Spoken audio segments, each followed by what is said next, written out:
Stand for the pledge, please.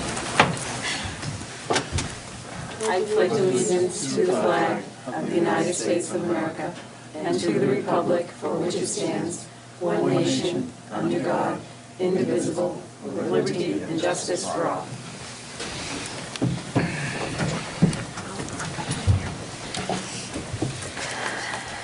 Okay. We'll start with citizens' comments and concerns, since we don't seem to have anyone here. That looks like they are ready to get up and talk about this. We'll go on to regular session minutes. We have the November 17th minutes. We need a motion to accept. So moved. Second. Any discussion? I do. On the second page, the fourth item, the integrity call, did that practice run happen before Thanksgiving? It did not happen through the chair prior to Thanksgiving. There were some issues with inputting of data. Area codes were left off on some, so that's being corrected. Unfortunately, we had no inclement weather, so it will happen this week. Okay. All right. Okay. That was my only question. Any other discussion? All those in favor? Aye. Opposed? Vote. Okay. So, we don't have our student representative here this evening, so we'll go on to the superintendent's report. And the first item to be addressed is the Worcester County Superintendent's Scholar. If I could have Meaghan come up to the podium. If her mom wants to join her, she certainly can. But it's with great pleasure that I share with you tonight the name of the Superintendent Scholar. It's Meaghan Williams, and the Superintendents Association will be hosting a luncheon at Worcester State College in January, and Meaghan and I and Mr. Hanfield will be attending that. But just to share with you some of the very impressive stats about Meaghan. She's currently ranked #1 in the class of 2009. She intends to study physical therapy, hopefully at Quinnipiac University. She's been on the soccer team for all of her high school career, captain in grades 11 and 12. She's also played on the FC Napoli Premier Soccer League for grades 9 through 11. Played on the track team for grades 9 through 12. Member of the National Honor Society for grades 11 and 12. A link leader for freshman transition program in grades 11 and 12. And on top of all of that, she still found time to do donations of her time through the Auburn Police Department Care Program, Auburn Youth and Family Services, Thanksgiving Food Drive, the Danskin Triathlon, and working at the local senior center. So certainly as a brand new superintendent, it is my immense pride to be going to this luncheon with Meaghan, and I congratulate her and her family for these wonderful accomplishments. Thank you very much. Nice job. Congratulations. I do have a certificate for you. Give you in congratulations, and I will be in touch about details on how I get to the. All right. Thank you. Congratulations. Good work, Meaghan. Congratulations. Meaghan, I've known you for a long time, and I know how hard you work. And so I'm very happy to see you here this evening. And now she's off to letter night at the high school with all her athletic achievements. So, Mom, have you a make great a night. great taxi, too. You make a great taxi. Good job, Mom. Okay, the next item on the agenda is the Professional Development Day, November 4th. I included in here, for your information, the tallied results from the Professional Development Day. There were a number of different sessions, as you could see, that took place, and it was an overwhelmingly positive day. Staff worked on a number of different committees, and I'm pleased to report, as noted in here, that many staff members did volunteer to serve on the Professional Development Committee. So I'll be sending out an invitation to them and having our first meeting likely right after the first of the year when we return. So I'll continue to keep you updated as to that and the progress we make. Okay, you can just keep going. Okay. Right? You're fine. The next item, again, I included as an informational piece. This, I thought, was really just an amazing accomplishment. There were 28 students across the district who scored perfect scores on one or more section of the MCAS, depending on whatever grade level they took And we actually had one young lady at Auburn Middle School who scored a perfect score on all 3 of the tests that she was administered in the spring of 2008. So this was a letter that I sent to the students congratulating them and certainly recognizing the parental support that I'm sure they receive at home. Again, as an informational piece, I know that we were all impressed with the Environmental Club's presentation from Auburn Middle School, and included in there the letter that I sent on your behalf to thank them for having done such a nice job. If you remember back a couple of months ago, I think it was in one of the later September school committee meetings, we had done a pilot Julie Bancroft drop-off in the morning, and the response to that was it varied from day to day, but generally there were between 5 and 8 children who took advantage of it, so it didn't seem that there was a need. So we have stopped that program, but what Mrs. Goldstein has done for any family who has come to depend on that, she is making arrangements to allow them to continue to come, but we'll soon be starting MCAS support sessions in the morning and afternoon, and those children, along with others who are invited, will be able to participate in that. But I did want to let you know that the trial period is over and it seems it's not needed. Auburn Middle. Oh, yes, Wayne. On this pilot program, was that issue where they were coming at, drop them off, they could drop off at 7:45 Correct. to 8? Correct. Okay. The only thing, I don't know if this really goes with this or not, but I did get another complaint from Nikki Gaspy again about the traffic problems around that area, general area, at 8 o'clock. Yeah. Today, I know Mrs. Goldstein said that today was unusually high traffic, and we weren't sure if it was maybe just after the holiday break, more parents were dropping children off, but she did say that earlier. But it seems that this pilot program really wasn't doing much to alleviate the traffic problem at all, because there were only 5 to 8 students on any given day that were going in early. So other than today, my understanding is the traffic has been better. There's been a smoother flow of traffic. Okay, can we keep a good eye on that? And Absolutely. I mean, and see if it does get better, if it continues to get worse.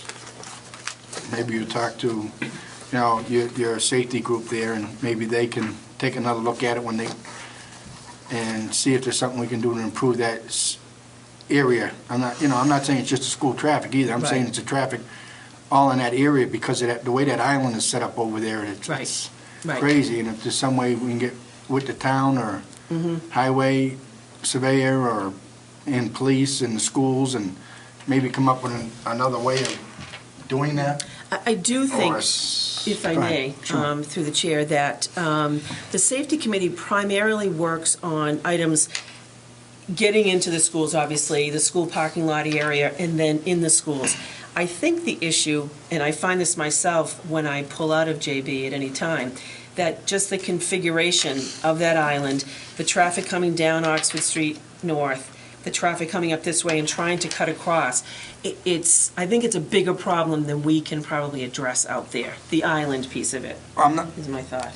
I totally agree with you on that aspect of it. Yeah. I have no problem with that at all, but I mean, with conjunctions with the school, with you or whoever you designate to do it, see if we can get something, because we don't want to see any parents or kids get hurt over in that area. If there's something they can do to stop this problem. Because it's been continuing, because we discussed this before.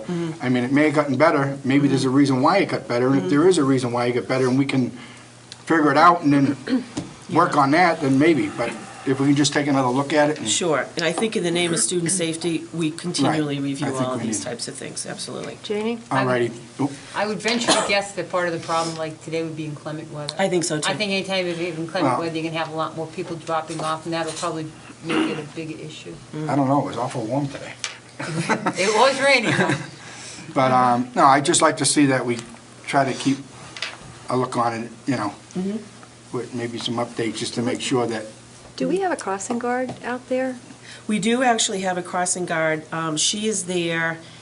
She doesn't direct the traffic. Well, she directs the traffic out of there at the end of the day. This is more in the beginning of the day before school starts, as parents are Right. dropping them off. Coming in for the 8 o'clock. That's really the problem. Doesn't seem to be as big an So issue at the the end of the problem day. is when they're coming out, the parents have to In wait and to out at get. 8 o'clock, they're having a problem at 8 o'clock. It's supposed to, it goes for What's the- about 15 minutes. What's the That's problem going in? The traffic coming in and out. Because they pull in and come around the horseshoe and wait, and until someone is on duty, they don't let their child out, Out. which is a good idea. They should release them once someone is on duty there, and then they start back up. It's just that people, they get Getting there tangled. early to be earlier, sooner in the line. I mean, I've been to Auburn Middle School, and there are people sometimes there, both in the morning and in the afternoon, 15 minutes before the start of school, or the end of school, so they can be closer up to the beginning of the line. So is the traffic problem within the school parking lot, or as they're coming out and they're trying to Both. make a right or a left onto Oxford Street? I think at the very bottom of the whole thing is, or at the very base of the issue is the fact that it's one way in and one way out, quite honestly. You know, Okay. with other schools, they've got a turnaround. They pull in this way, and the traffic continues on, and they go out in a different direction. To get in and out of Julia Bancroft, there's that one entrance, and it's that same place that they need to use to exit out. So if you've got, as someone's trying to exit out, you've got a car coming down over the hill, Right. you've got a line of traffic waiting to come in that is naturally pulled to the right, but you've got another car that wants to go up and continue through, and this person's trying to get across the little intersection, I think is really, it's just and, you know, I mean, it is, because we've talked about it in the safety committee, it's probably a 10-minute period where it is pretty chaotic. At most of the schools during drop-off period or pickup period, there's a 10 minutes, you know, it's a controlled chaos that happens. And people are mindful of going slow and watching for children and all of that, but it's in a very short window of time, they're dropping off a very large number of children. And I think on inclement weather days, more parents are inclined to say, rather than wait at the bus, jump in the car and I'll go wait in the line for you to be drier than being wet in school for the day. So I think that exacerbates it a bit. So I dropped off there for probably Yeah. 3 years, and I think that you know, I don't know how you make that better. It's been I that don't way know. forever. Right. So as, you know, keeping an eye on it, other than changing the configuration of the road, which I don't know that that's going to happen unless Right. Highway wants to spend money on that. Yeah. But I'm not suggesting that we don't keep an eye on it, but, you know, it's a bad situation that it's going to probably continue to be that way at some degree. Hopefully, we can figure out something sooner or later. I mean, like you said, if it was working out for a while, you know, just keep taking a look at it every now and then. If it continues to have certain problems at certain times, maybe it's something that we should look into. We will continue to watch it, definitely. Okay, thank you. Welcome. Okay? Yep. The next item, back a couple of school committee meetings ago, you made an acceptance of a gift from the Auburn Middle School Student Council. They were originally going to purchase two 50-inch TVs to be placed in the cafeteria, but upon further discussion with the Student Council, teacher representatives, and also the principal there, it was felt that the money would be better spent on a Rizzo digital duplicator. It will allow the middle school to print jobs that were previously outsourced. They'll be able to do some specialized printing jobs, such as business cards, labels, and in light of the video usage policy and our discouragement of large groups of children watching any movies for any length of time, this seemed a better purchase, so I'd ask for your acceptance of that donation. Okay. I'll make that motion that we accept the donation of the Rizzo digital duplicator for the Auburn Middle School from the Auburn Middle School Student Council. Second. Any discussion? Okay, all those in favor? Aye. The next item I shared with you, Mrs. Zotner brought to my attention last week. She'd received a phone call from a parent of one of our Auburn Middle School students, confused about a letter that she had received in the mail. And if you look on the back side, it shows the actual envelope, and the return address was actually cut and pasted from my letterhead. As you can see, it has the phone number and the email address on there. Oh, my. And, you know, the letter, was benign enough. I mean, just parking lot entrance at Auburn Middle School and where to enter through and exit through. This mother recognized that it likely had not come from this office. It doesn't look very professional. It's not spaced on the page, but I share it with you to also share with the listening audience that any correspondence that they would get from me, certainly call anytime they have a question about something, but it would have a original signature from me on it, which this did not. So someone had taken great care to cut and paste and put this together, but it was not authored by me.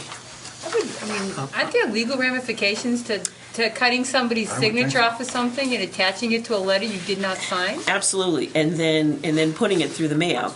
There are very serious consequences for that. So the other reason to bring it to your attention that I think we need to take this type of behavior very seriously, and if there were any way for us to determine who in fact had done this, I would bring it to the attention of the authorities for that reason.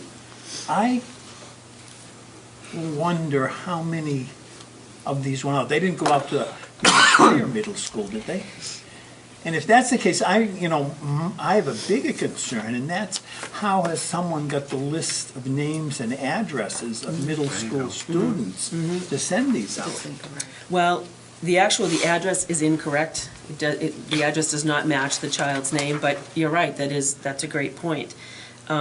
This was the only one that was brought to our attention, so it's the only one that we're aware went out. But I don't know if it went out. Middle school would have notified. Yes, and they had talked with the middle school, yes, and we talked with them as well. So to my knowledge, it was only this one that went out. So can you address at least what the letter is about so that people listening can... I can actually read it. Dear parent, we have been notified of the procedure being used to pick up your son. Please enter through the parking lot entrance located at the side of the parking lot along with the other cars.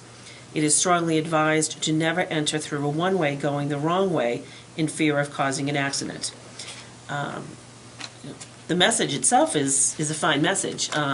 This particular child actually does not get dropped off. So a lot of confusing pieces, in it altogether. I don't know if it was intended as a harmless prank. I don't know, but there are, as you said, Dr. Bogues, this is totally illegal to do, to put together and then send something through the mail. Just let go lightly. Right. No way. Right.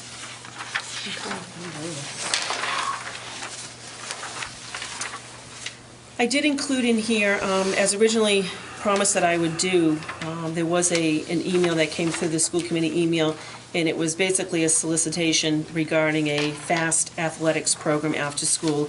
So I did respond to them, as I assured you I would do, and include it really just as an FYI to you.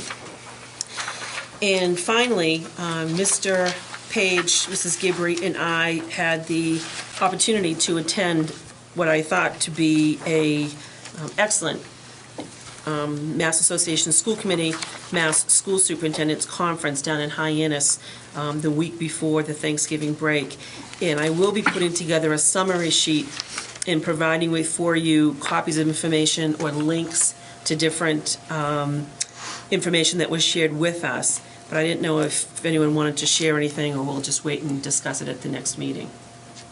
Yeah, I found it to be, yet again, extremely informative, and I got some nice contacts, and, it was nice to talk to your peers about certain things that it's not just going on here, it's going on everywhere, so that was not good, but nice to hear that we're not the only ones in the situation. I had already spoken to Dr. Brunel that I would like to, add to that. I'm just not prepared right now to discuss the different topics, but yeah, I found it very beneficial. I had found it very helpful too. More or less, I had found it more information with the emails and stuff like that. The superintendent had said, and Leanne.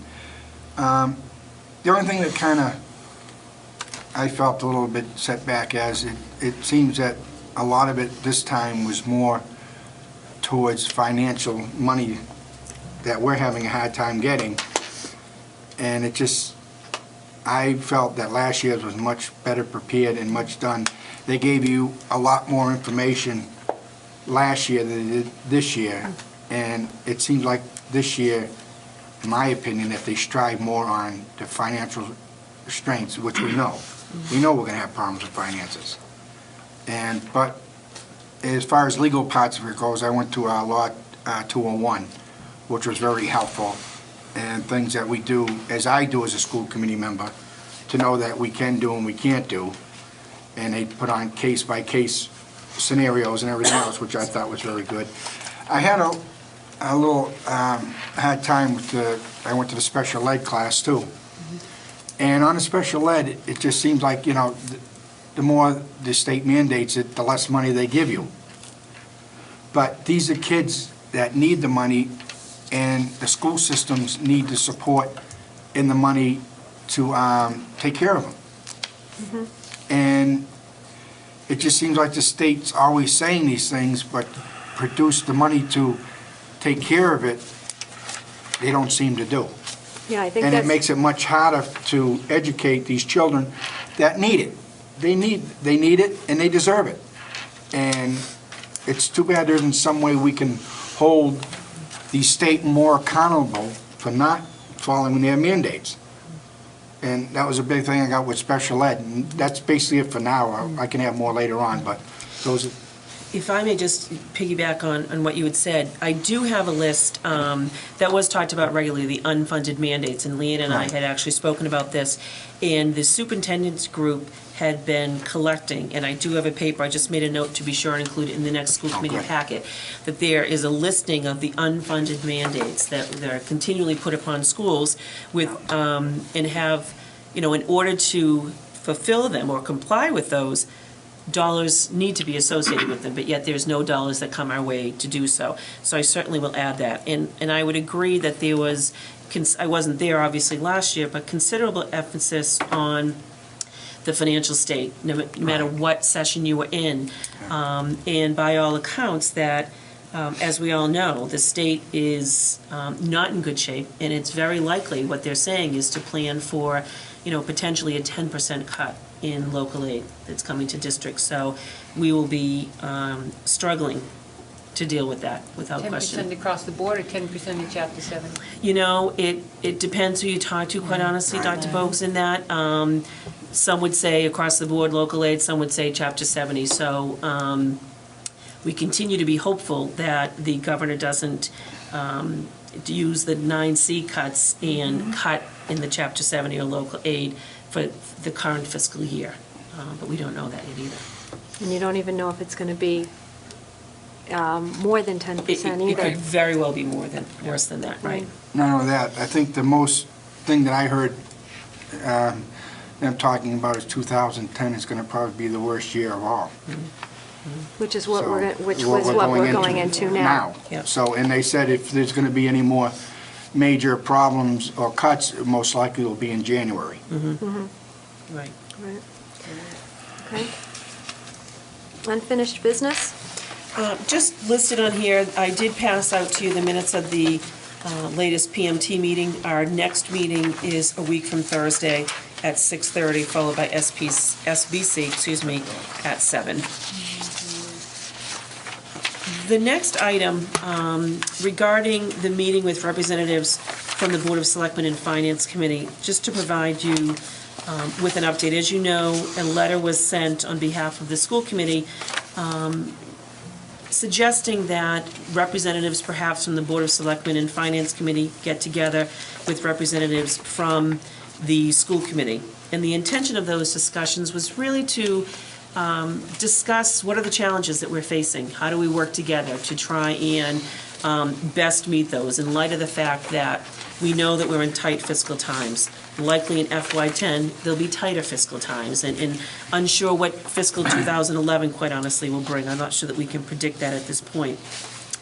But it's my understanding that there was some discussion, I had used the term subcommittee, and whether that was in keeping with the spirit of the charter. I just wanted to state to you and to everyone that it's certainly, call it a working group, call it a advisory, ad hoc, whatever. I don't think the title matters, and I feel badly that that title perhaps directed the conversation, but I do plan to attend, and I believe Mrs. Gribbins as well, to the Monday night Selectmen's meeting to clarify the intention behind that, which was really, let's open up the discussion, let's talk about issues that we're facing, and how can we, as we recognize the schools, we consume the largest portion of the town's budget. And I think that it makes sense to me to work together and to talk collaboratively, not just during budget time, but throughout the year, if we meet monthly, and just talk about, how do we go forward? What issues do you see on the town side? How can we work with you on the school side? So just to clarify that, but that we will go forward on Monday evening and clarify our position as well. Wayne? I had watched that meeting because I couldn't make it, but I did see it. And they, it did sound like they wanted to do things, but they wanted to do things as a whole town, it's like fire, police, schools, everything. They wanted more of a general meeting, no voting, no positions, no nothing, just discussion, and it's basically it. Yeah, I think sorry. I'm sorry, go ahead. Okay. Go ahead, Leanne. I myself also didn't go to the meeting, but saw it, and I'll tell you, I was a little disappointed. I was kind of disappointed with a couple members of the Board of Selectmen, the way they reacted to this invitation. I was disappointed in Mr. Westerland, he was there. I think our intent was that the community is always saying that, we do things behind closed doors and we hide everything, and I think the intent was we were trying to work with the other boards to try to work as a community as a whole. And I do believe that word subcommittee just kind of threw everybody off, which was never our intent to begin with. But I personally think they used that as an excuse, and I don't see what the problem is as to why we can't, just get together and just try to just talk through some things and hash some things out. And by all means, we were not trying to exclude the fire or the highway or the police or anybody else, but I was kind of disappointed. I felt like they I don't know. I don't know how to exactly explain it. Let me just respond to that for a second, Wayne. Sure. When, again, I saw the meeting, I was halfway in the car and then realized I probably wouldn't get there in time, then go on to the next subject. But the word subcommittee absolutely threw them off. So perhaps, and I can't recall that vote if we actually called it a subcommittee. So perhaps tonight we retake that and call our representatives a working group. And then that alleviates that problem. As far as the fact that we didn't include the police, the fire, and I heard some comments that were made at the Selectmen's meeting talking about why didn't the other departments get invited. The thing that people need to understand, and not that there shouldn't be discussions between police and fire and highway, those are all very important things, but I think the reason we were talking about school committee, the Board of Selectmen and the Finance Committee is because when you look at how things are structured, the superintendent and the town administrator are on the same level. You have the town side, which encompasses the police, the fire, the highways, all those departments, and then you have the school department. And so Charlie and Ed should know everything about police, fire, highway. They should know that side of it, as we know about our 6 schools and special education. And we bring those together and we talk about the needs of those 2 entities. Now, not to say that you couldn't have police, fire, highway, whatever you wanted, but I think when we were talking about that, we were trying to get a small enough group that we could go forward to town meeting and we were all on the same page. And not that anything was going to be voted on, but during those meetings, but that sort of we went forward. Other towns do the same thing. They get these 3 entities together, and then when they get to town meeting, it's not this fight on town meeting floor as to who should get, what part of the pie, that we go in as, and we're agreeing on what needs to be presented. And I heard that, they were worried that, this subcommittee was going to present something other than what other things were going to be presented. In my opinion, what we were trying to do was alleviate that problem and having everybody on the same page and really talking things out and having a vision. That was another thing that I heard talked about, was you can't see that far into the future. Well, now is the time to be planning for the future, because things are although they are uncertain, we need to have a plan going forward as to how we're going to deal with some things. So I wanted to clarify some of that, and I know, Wayne, you're shaking your head. I'm not saying that you can't have police and fire, but I think that was our thinking, as you have the town side, the school sides, and then obviously the finance committee, and those three entities get together and have a discussion. Go ahead, Wayne. Yeah, I'm not really got a problem with this whole thing, other than when you said that Charlie and Ed should know everything. I don't agree with that, because I think every department head that runs their department knows what they got and what they don't got, what's in their budget and what's not in their budget, as we do with our financial people, and we get a lot more knowledge, I do anyway, from the principals of what their needs are. Right. But I mean, as they're saying with the bylaws are written the way they're written, and there is a protocol which they do follow. And if you can get everybody together to do it by the bylaws, fine. But if you can't, then there's no sense in it, because there's no way that Charlie and Ed know every department and what every department needs or doesn't need. But we know what every school needs. We have the schools come in and present to us their needs. That's right. But that'd be just like having the police department coming in and presenting it to them or the Board of Selectmen. Yeah. Yeah. That's what I'm saying. So it's the, I That's guess- a- But that's Charlie fine. and Ed, you had made a statement that Charlie and Ed should know this stuff, and they don't. But the superintendent knows the needs of all of our schools and our special ed department. And so I assume that Charlie knows what's needed in the police department, that those they have come and presented to him. With the department heads, same as Mary Ellen would, the superintendents, whatever way you want me to say it, but would know through the principals. Right. Okay. So I guess, I'm satisfied.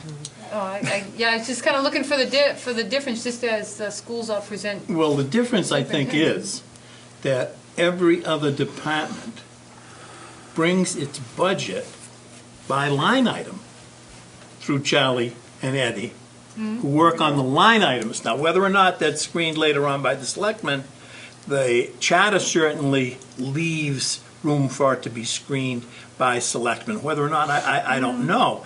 But someone is looking at the line items. Charlie and Eddie are looking at the line items as they go to the finance committee. There have been consistent complaints by town meeting that nobody sees our line items. We don't even have a line item, because all we're given really is a figure, a number. You can have this number. This is the number we're proposing for you. We don't want to look at your line items. We don't want to look at your needs. We've got this amount of money. Here it is. But they do look at the needs of every other department, because the charter says they must. They just, the charter does not say that they should look at the schools. This would give them the opportunity, and us the opportunity, to open up the line items so there would be no mystery. But I think there is that feeling that if suddenly they've looked at the line items, then they have to justify the total amount that we are given. That isn't how other departments are operated. Other departments, and some are certainly underfunded. I don't mean to say they're not, but other departments, line items are examined in detail by Charlie, and the charter says they should be. So he knows what money he's recommending for each line item within those budgets. He knows what personnel recommendations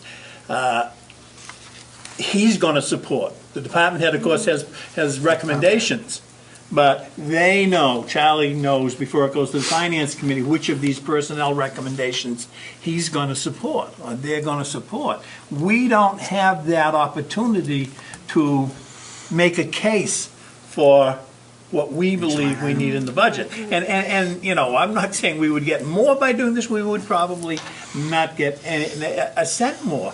But certainly, if you're going to say at town meeting, well, we don't know what's in that line item, well, you ought to damn well have looked at what went into the budget planning before May. And that's not done. That's what's missed. The process for all other departments is different than it is for the school department.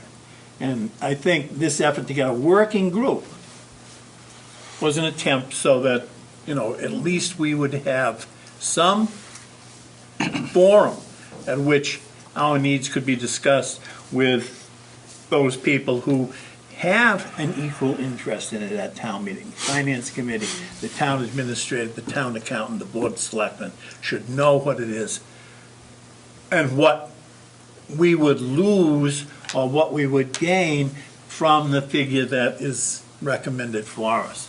So I was very disappointed that, they seem to, in May, criticize us for not giving them information, and when we make an effort to get more information out there, they say, oh, well, we're not sure that this is the way it should be done according to the charter. That's, to say you couldn't have a working group according to the charter is just an excuse. No, Ron, I don't think they said just because of the charter. I think it said, what they were saying is, in the charter, it's set the way it goes on department heads coming to Finance Committee. I may get some of this wrong, and I apologize. I'm trying to remember what I heard, and I think they were trying to explain how each group does go to the Finance Committee and does it that way, and that's the way the charter is. Well, but by state law, the Finance Committee can't change the lines within our budget. It's just one number they either approve or they don't approve. Right. So But that's the not just finance town- committee, the town administrator Board of look Selectmen. at and recommend. If you look Sure, at the yeah, finance yeah, committee I know. report, there is a recommendation for each of those line items within Right. all of the other budgets. Right, Well, I think, Right. But certainly by volunteering, I agree. mean, by volunteering, I was certainly not, looking to outstep the charter, but as you said, Ron, people at town meeting were like, okay, so explain to us what you need and that kind of thing, and I just kind of looked at it like that kind of opportunity. Yes. I don't think anybody on this committee felt that it was going to go that way. It's just, the wording may just not been the greatest. And, just move it, send it back to them, see what they say, and move on. I think, and I think that, when I went to introduce Dr. Brunel to the Select Board, we said at that time that we wanted to work with them collaboratively and hoped that we could have some sort of a group like this that would really have some open discussions. And they seem to be open to that. I certainly look forward to sort of changing the climate a bit and going forward with a great relationship with not only the Finance Committee, but the Select Board, and I think that only helps us when we go to town meetings. So I think they did have a little bit of a problem with the idea of subcommittee. We certainly weren't suggesting that any voting was going to be done. I certainly would not want two representatives going to something and voting on something that the rest of us didn't didn't agree to. You can't do that. Right. So I think that we just, if subcommittee is what's throwing them off at this point, I think then we should just, I need a motion to have Mrs. Gibbery and Mrs. Bogues be our representatives in a working group that will meet with the Select Board and the Finance Committee. I'll make the motion to change the wording. I have a second? Yeah, I'll second. Wayne, withdraw. Go ahead. Discussion. That's not, I'm not, do you have a problem with the Select Board and the Finance Committee? Do you have a problem with that wording? What did you have a problem with? I don't know, I just, like an opinion, I'd like to see all the department heads to get in on this, but I think it's gonna be a hard thing to do, but if I'll vote for this, only reason why is because if we can make something work where we can get out the information to the people and town meeting members in the town so they know what's going on. And the other thing I'd like to know, is this going to be a closed session or an open session meetings? You mean, is it posted?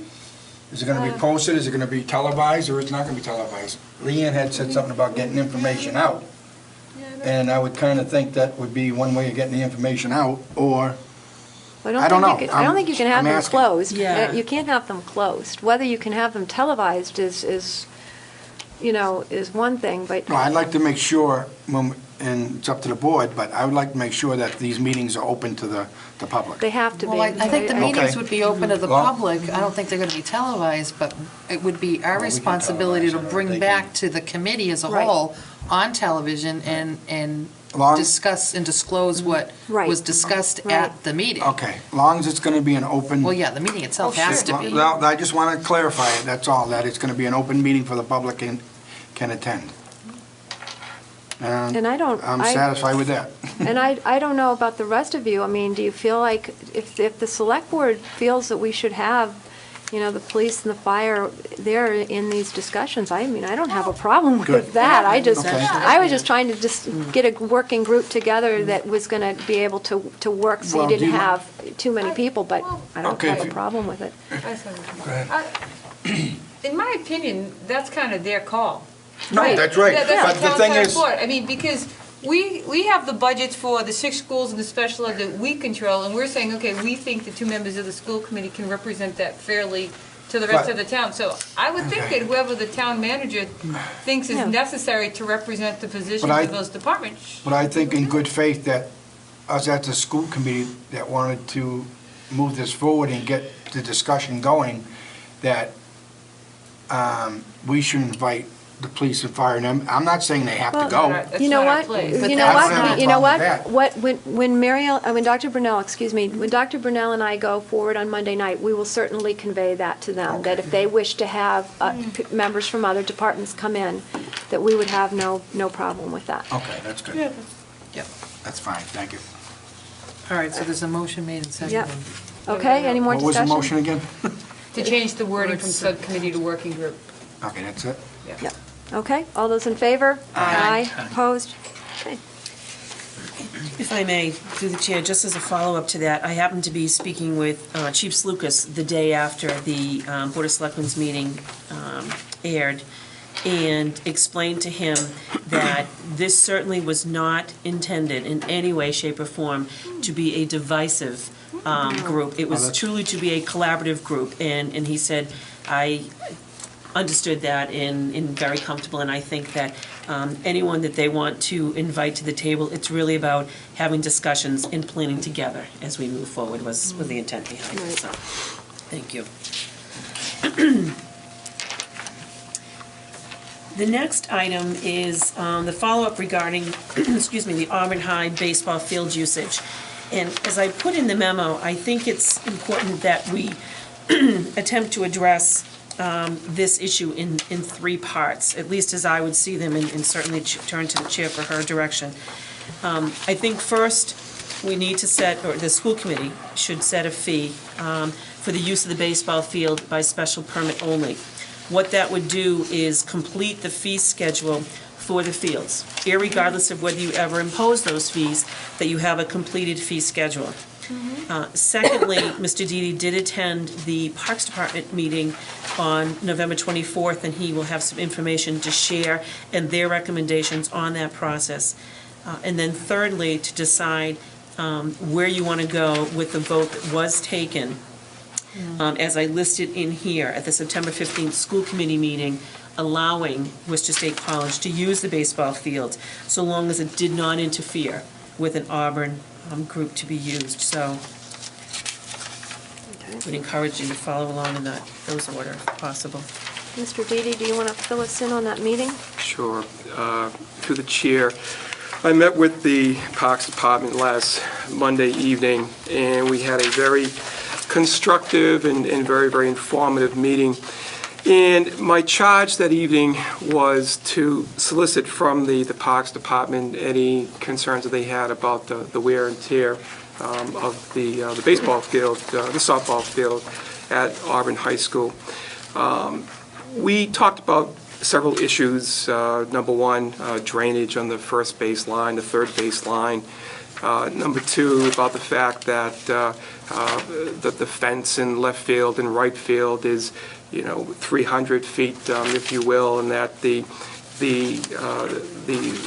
fence in center field, the 20-foot fence that we put up last year regarding to try and prevent home runs from going out into Auburn Street may not be high enough. We talked about those types of issues, but what I took from that meeting and what I wished to share with you this evening is that it was very clear to me that what I heard from the Parks Department verbally is what they shared in writing twice last year in two memos on January 21st of 2008 and then a few weeks later where they were not recommending any outside groups to use those fields. The bottom line is this: we run the risk of depreciating the field each time another group is on that or those fields, period. Ironically, I had made a recommendation when we first began these discussions that I thought that the fee should be half of the current fee for the football and the all-purpose field, which is $250 an hour. And my initial recommendation was $125 an hour. And what I learned last week in our discussions was that, ironically, there is more work involved in the oversight of the baseball field, the softball field, but more work that is driven by Mother Nature. If we have a bad rainstorm, yes, they're going to have to put perhaps 10 or 15 bags of Speedy Dry in the field around first base, second base, third base, home plate, the pitcher's mound. Yes, there may be some issues along first base and third base. But if you were to walk around the outfield, it would be fairly dry. So that's where the additional manpower would come into play. Ironically, baseball, unlike football or soccer or field hockey, doesn't have the constant back and forth motion that those sports have, if you will. But as I reported to Dr. Burnell the next day, clearly I walked away with the message that, again, they had shared in writing, is that they don't encourage the use of the fields from outside groups.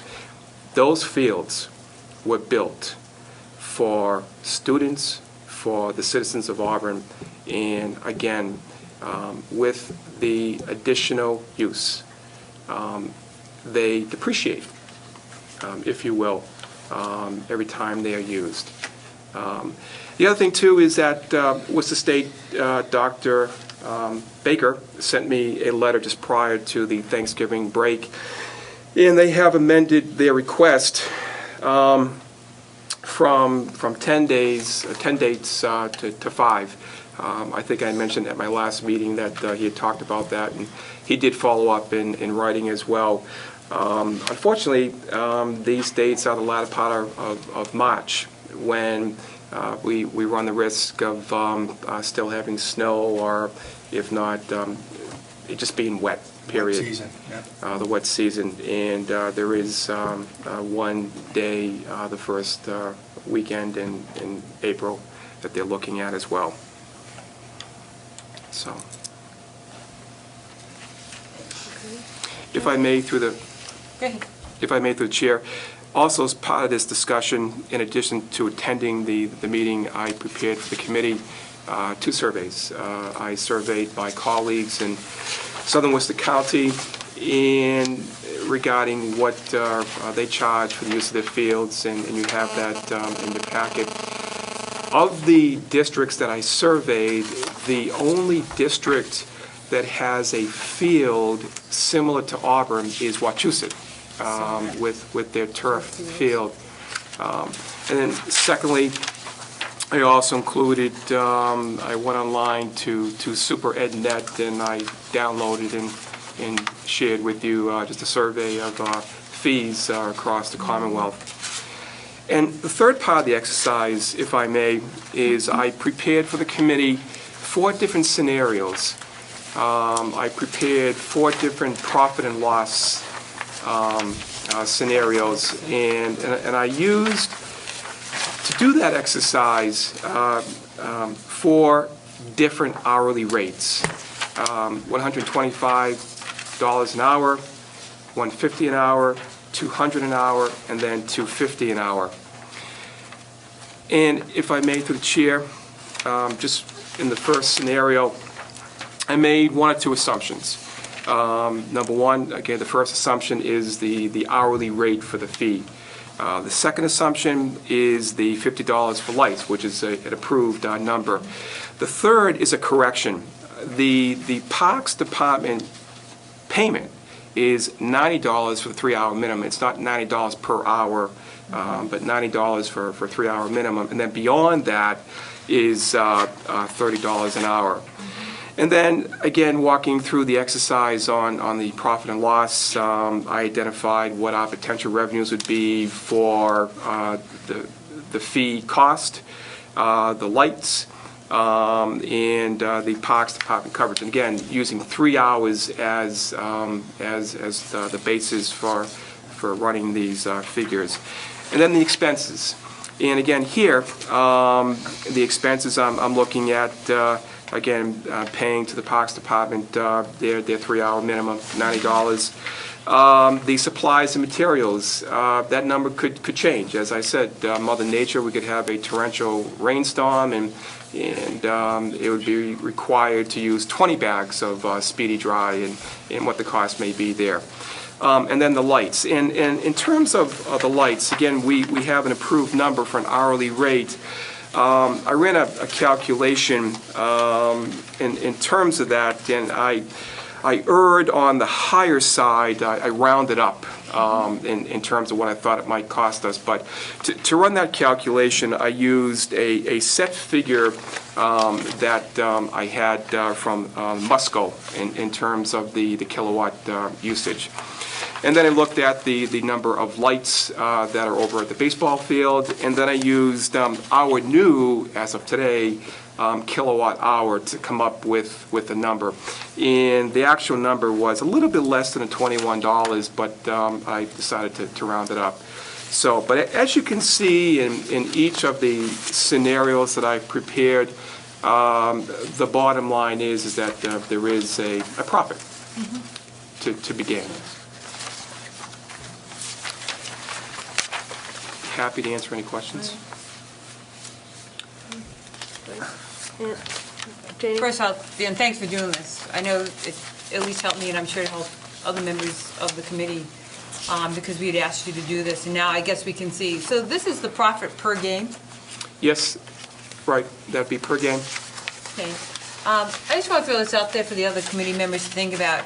We're moving into some really tough fiscal times, and everybody knows that. And while I understand the Parks Department's concern, and maybe we're not ready to let the fields go so that they're just ready for usage by like anybody who wants to use them. Maybe the committee would be in agreement to turn around and say, at this 866 number, I mean, maybe we could see how it goes. Lend it to one outside user and see what happens. I know when we first, before the new high school was even built, I can remember a member of the Parks Department saying to me, oh gosh, we hate to host soccer tournaments because it takes us days to clean up the fields because of all the trash and stuff that's left. That's one scenario. Okay, we don't want to have outside soccer groups, rent the field perhaps because they were saying the mess that they left. Right? We don't know what this particular entity is going to do to the fields, the use that's going to happen on the field. Okay, but if we lend it to them for 5 games, that's about $4,300 that we could bring into the school system. We could obviously really use right now. They didn't ask for 5 games, did they? They asked for 5 dates, of which most of them were going to be practice. They asked for 10 and then they went to 5. Through the chair, again, I received a letter from Dr. Baker just prior to the break, and There are five games. Games or days? 1, 2, 3, 4, 5. Five games. 5 games, period. Right. This, which is half of what Dr. Baker had requested back in September. But I know, when I'm sitting there thinking about the hard times that we're in, thinking, you know, $4,300 is a lot of money. And while I'm not ready to turn around and say, okay, open it up, anybody can come and rent those fields, because each group is going to treat the field differently, if you will. I think that, you know, one group 5 times for $4,300, I think it's worth the risk. Wayne? I'm really stuck on this thing of usage, and if we do these 5 games, which I think we already agreed to anyway, No, we didn't. but we didn't agree to the price, Right. right? How much is going to open us for other outside people to use our fields? I'm worried about the use of the fields and what happens to the fields, you know? That's my biggest problem. And I'd rather see just Auburn people using our fields, personally. Because I hate to see us get into a predicament where we can't cover things and Janie? then we have to go to the town for the money. And I don't want to do that. Is there a mechanism, and Dan, you can help me with it, is there a mechanism where outside groups, even though we have a policy that says, okay, we're not going to rent the fields to outside groups, all right, that was pretty much the hold on the fields, is there a mechanism that we have allowed people to apply for an exception? Yeah, I thought we did, yes. Okay. Our policy states So, that. doesn't our policy allow us the A special exception? permit. Yeah, with a To special say, permit. with a special permit to rent to outside groups? Yeah, a Yes. special permit. Through the chair, yes. And So- to- And so why don't we treat this This as we as a would special any other permit. application as a special permit? Wayne? Does all special permits come back to the school committee? I'm not sure. It goes to the Parks Department. I'm not sure. I would like the clarification on that. But if in fact that's the case, I would suggest that we treat this as we would any other special permit application and act accordingly. And if I may, through the chair, again, we have 2 new depositories, or new as of, I think, late summer or last summer, for the field usage. I mean, one account is called the field usage account, and the second is the lights, the field lights account. So that's where the monies would go. Well, I would think all the money that you generate goes right back into it, Yes. as far as that goes. I mean, we're not going to take the money and throw it into another line No. item. No, but for instance, and again, I'm not sure where we're at, but we were talking about the need for additional fencing, et cetera, down on the fields that's and great, maintenance and right. stuff, and this could help pay for that kind of stuff. Ron, did you have your hand up? Yeah, I had a couple of questions for Dan. Dan, I hear suggestions, but I never have seen anything demonstrated of where on those fields. When you went to that meeting, did they say there was where on those fields, there was damage on those fields? Through the chair, no. The outfield is in good shape, and I think that's a quote. The infield, there are some drainage issues along first baseline, third baseline. But that's not caused by usage. Through the chair, Mother Nature. No, If it rains seriously. hard, there's drainage problems. Seriously, yes. One of the issues that they did express is, and this is relative to a college team being on that field, would be the shot, as they say in baseball, the shot porch, the shot fence, 300 feet, and someone wanting to, hit it out there. And then the 20-foot fence that was installed last year, potentially not being high enough, like the left field wall at Fenway Park, the net in protecting balls from going out. When A-Rod comes, they don't That was cancel my Yankee question. games. How likely is that to happen? I don't know that much about baseball. How many were hit out last players, year? they can- They know how many were hit out. I- How many were hit out? Through the chair, I can't answer that question. I'm sure Mr. Garnock. Mr. But Gano Mr. or Gano Mr. could. Swipper College could kids answer that doing question. I can't. You I get don't college know. kids doing it wrong, that's apt to go a little further. But the only other thing I wanted to say to Dan is basically, the way I understand it, talking to the superintendent of the Parks Department, that as far as the grass area goes, there is not a drainage problem. What it is around the bases where the clay is. That's where the water stays. And the grass part of it is dry. So, but I understand where they're coming from, because it bothers me too, is the wear and tear of, these fields, we gotta be responsible for. And if there's a way we can do this case by, special permit by special permit through the school committee, I'd be happy that way with it, because I don't think we should just go willy-nilly and just everybody that wants to come into Auburn and use our fields that we let do it, because we still gotta limit it no matter which way we go with this. Okay. Ron, Dan, first of all, I really, again, I don't know that much about baseball. I'd really like to know what the odds are that fence is not high enough. To me, that's a huge worry. The other question that I have for you is, the fields we give priority to, obviously, the schools first, then to town groups, and then to outside groups. What is the history of when town groups use those fields? Because I was told that that time of year, for example, the soccer league likes to try to rest the other fields in town, and so they see that as a way of being able to do that, using those fields. So, are we going to run into trouble at that time of year with a conflict? Through the chair, I don't believe so, and it's my understanding, not speaking with Mr. Gano directly, but the dates that Worcester State was looking at, we can just stay with that example. Have you got those dates? Yes, I do. Through the chair, March 25th, which is a night game, 5:30, March 29th, 1 p.m., March 31st, 5:30, and then on April 5th, a noon doubleheader.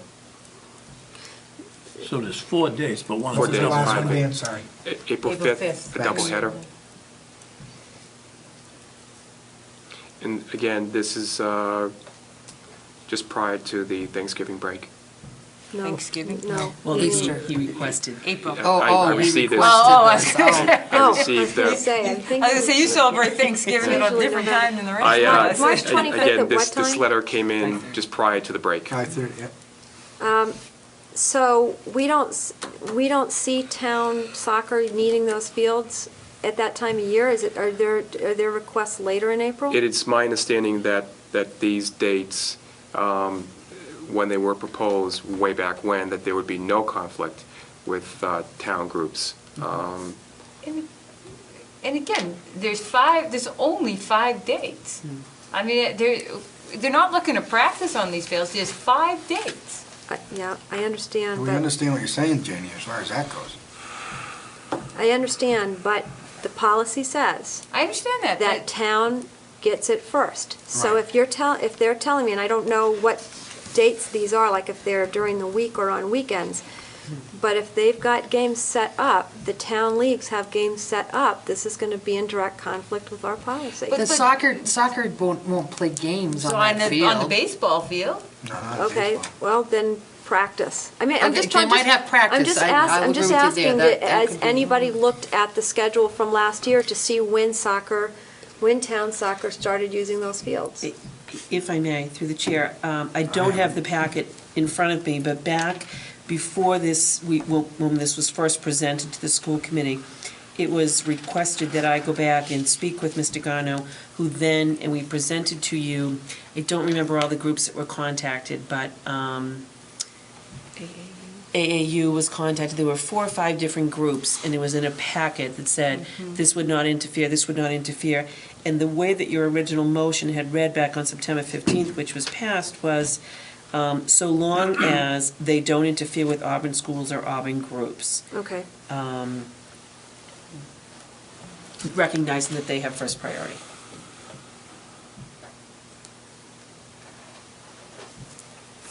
okay. So are you looking for a motion here? All right, well, I think the first thing is we need to make gotta the find- motion for the rate. What That's, rate you that's the going with? first motion Yep. that needs to be made. You want to set an hourly rate, and what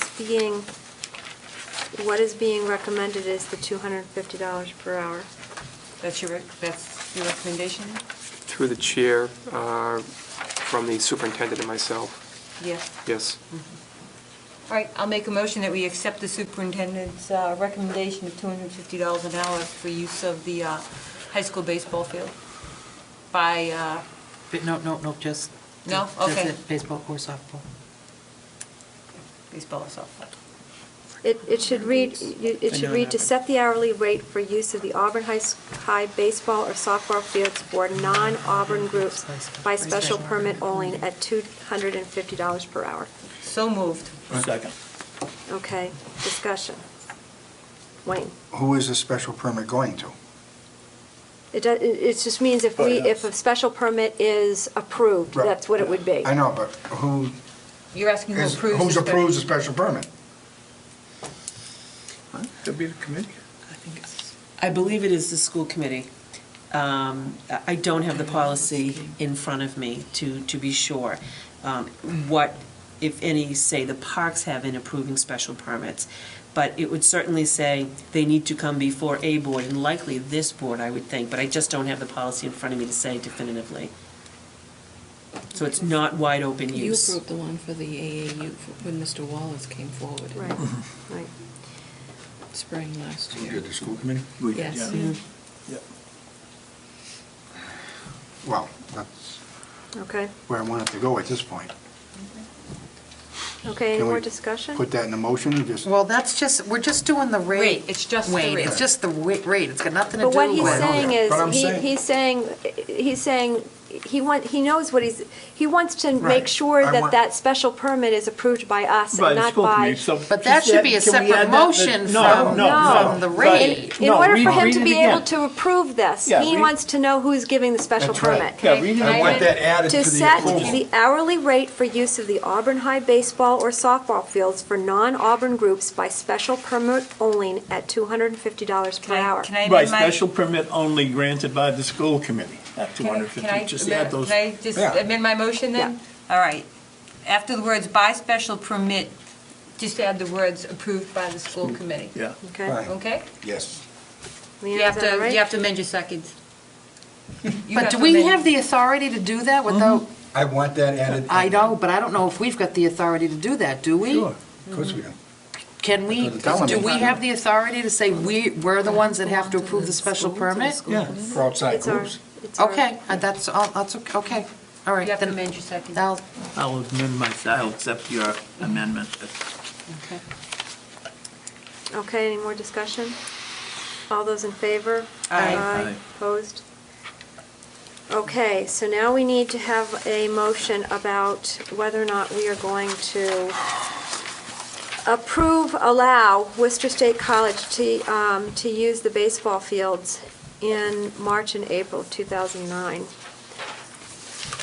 I'll make the motion to allow them For those 4 dates for only? those 4 dates only. I think it's 5, isn't it? No. Well, no, five, it's two 4, 5, it's games got in one 2 day. days. Sorry. There's 2 games on one day. Okay.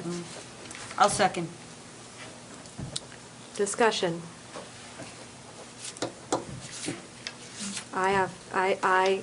I absolutely agree with you, Janie. I think it's a way for us to be able to bring in some revenue, especially in a tight time.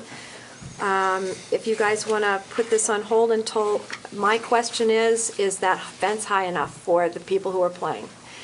And I am not willing to, if it's not, if somebody tells me it's definitely not high enough, that a college ball can go over that fence, I don't. It's not high enough for the high school now, so. Through the Well, chair. there you go. Through the chair. Dan? If I may, there could be a net 37 and a half feet up which is the height of the left field wall from the base of the wall to the top. Someone is going to hit a ball over that. That's just the nature of the game. And we can certainly do our best, but it's not the be-all, end-all in terms of preventing a ball from getting hit out.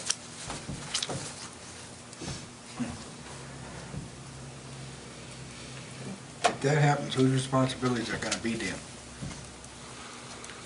Is that gonna be our responsibility, or it's gonna be Worcester State?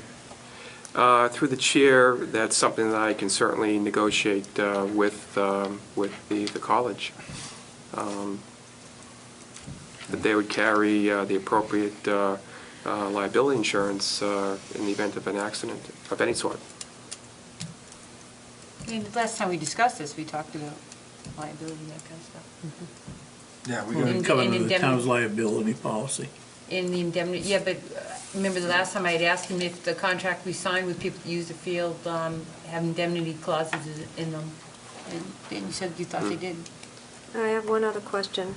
The recommended motion that I assume is recommended by the superintendent is to rescind the vote of September 15th. So I need to have some I'm confused. clarification Miss- on this sheet. The recommended vote is to rescind our September 15th vote.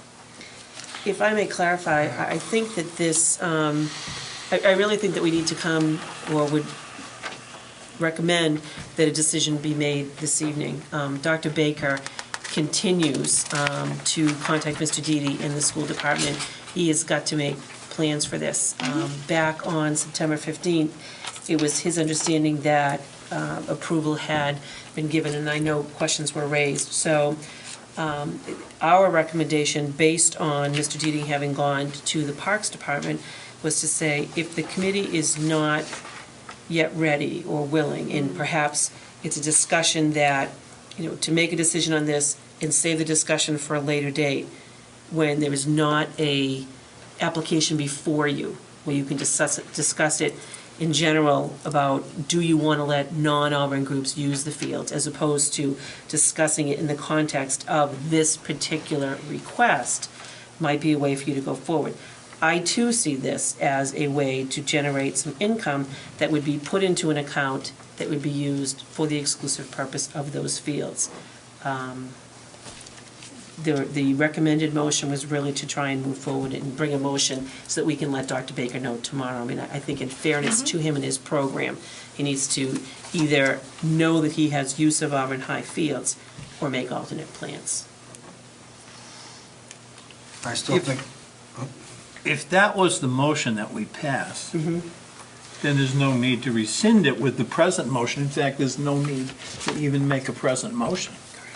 Unless you want to say that because you've added that it has to be by our approval. Approval, that's what I think we do need. But we voted the special permit before. I'd like to put it in there though. Okay. And the other thing is with the liability. Well, I guess I do, but let me read this for a second, please. This is the motion here that was made before? Yes.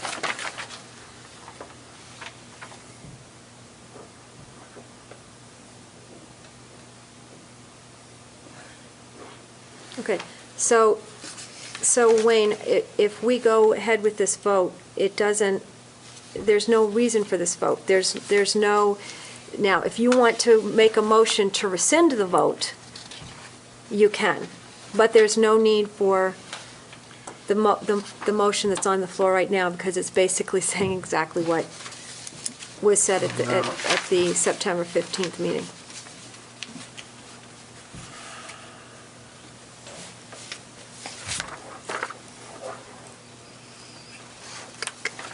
Well, withdraw the motion if you don't think we need it for Worcester, for this particular special permit.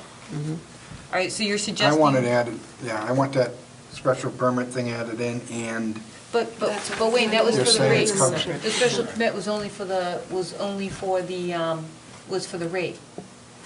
And that is in there for the rate already, so so that's all in there for the rate. It's in there. Right, This is, so we're now we're just- basically voting to give the special permit. Yeah, so what we're On voting, this, that's it, exactly, at the $250 rate. yes, Yes. that's exactly it. And then, when are we gonna vote whether outsiders are gonna be using the field? Well, that's Each the. That's on time a they came, case by they'd have to case come to us. basis. Right. Every time. time it's a special So permit they you're just need. gonna do it, Yeah. okay, fine. So this I'm all is set. just for I'm all set. the Worcester State. Okay, so We've made, We don't need we don't to need do this. anything. The only thing you can do Withdraw my is if anybody wanted to rescind the vote that was already taken. And the only other thing I'd like to make sure is the liability. Who's gonna be responsible, us or them? We don't want the responsibility. Again, go ahead. Through the chair, two things. Number one, with any contract that I draft up, there's an indemnity clause. You've probably seen that before. It's the last page, it's the last paragraph. It's pretty Well, detailed. I just wanna make sure. And secondly, in terms of the certificate of insurance, that would be also part of that contract as well. Thank you. Do you need me to withdraw the motion? Yes. All right, I'll withdraw the motion, and somebody else has to withdraw his second. You second that one? If, Leanne made the Leanne made the Leanne motion. made the I'll motion, withdraw, you I'll seconded. withdraw the second. Okay. All right. Thank you, Madam Chair. Thanks, Ron. Thank you for all your hard work on this, Dan. I know you did a lot of legwork on this. Okay. New business? Okay, the first item on the new business is a teacher at Auburn Middle School has put forward a request to seek the school committee's approval to have her child, who is attending a charter school in Worcester, be allowed to attend Auburn Middle School. I have spoken with with the teacher about this on 2 occasions, actually 3 occasions, the most recent one being yesterday. And while I certainly sympathize and understand her situation, based on the fact that we don't make this as an option for other teachers, my recommendation is that not to allow admittance at this time, especially at this point in the school year. Yeah, I'll make the motion to deny the request. Second. Any discussion? Okay, all those in favor? Aye. Opposed? Vote. The next item, Gail Holloway, President of the Auburn Education Association, did send a letter I included for you regarding opening the contract, which expires on June 30th of 2009. In that, she suggests that the president and vice president of the union and I meet to have some collaborative discussions regarding language issues only. Those discussions would be non-binding and would be reported back to you during executive sessions. But I think it is something that honestly makes sense to me. It's an ongoing collaborative discussions and try and clean up some of the language pieces before bringing in school committee to discuss other issues, financial and otherwise. I'll make the motion to allow the superintendent to enter into the collaborative discussions with the Auburn Education Association. Discussion? second. I'm sorry, discussion? Okay, all those in favor? Aye. Opposed? Let's vote. 2 final items. Auburn Middle School has planned an awards night, and it is scheduled, just with juggling schedules at the auditorium at Auburn High. It's scheduled for Monday, December 15th, which is the date of our next school committee meeting. And I believe some of you, if not all of you, may want to attend the awards, and I know I certainly would like to, if possible. It's going to include recognition for a variety of accomplishments, including both academic and athletic. So ask for your consideration in postponing the meeting of December 15th. That's only Do you have a time on that? I believe it's going to be a 6:30 start time. I'm sorry I didn't list it there. It is a 6:30 start time. Thank you. You're welcome.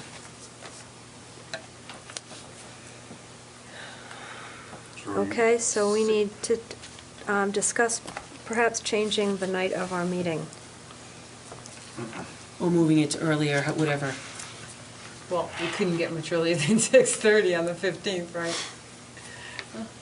Not unless we're having a half-hour meeting? Well, Liz, To you you are guys. the chairman. Well, I can just keep gaveling everybody who raises their hand, that's okay. We could be out of here really soon. What day, that's a Monday, obviously, right? Yes. Tuesday, the 16th? That's I don't out even for have my me. I don't even Okay. have my calendar. Can't do the 16th. Well, I thought we were all. The 17th or 18th?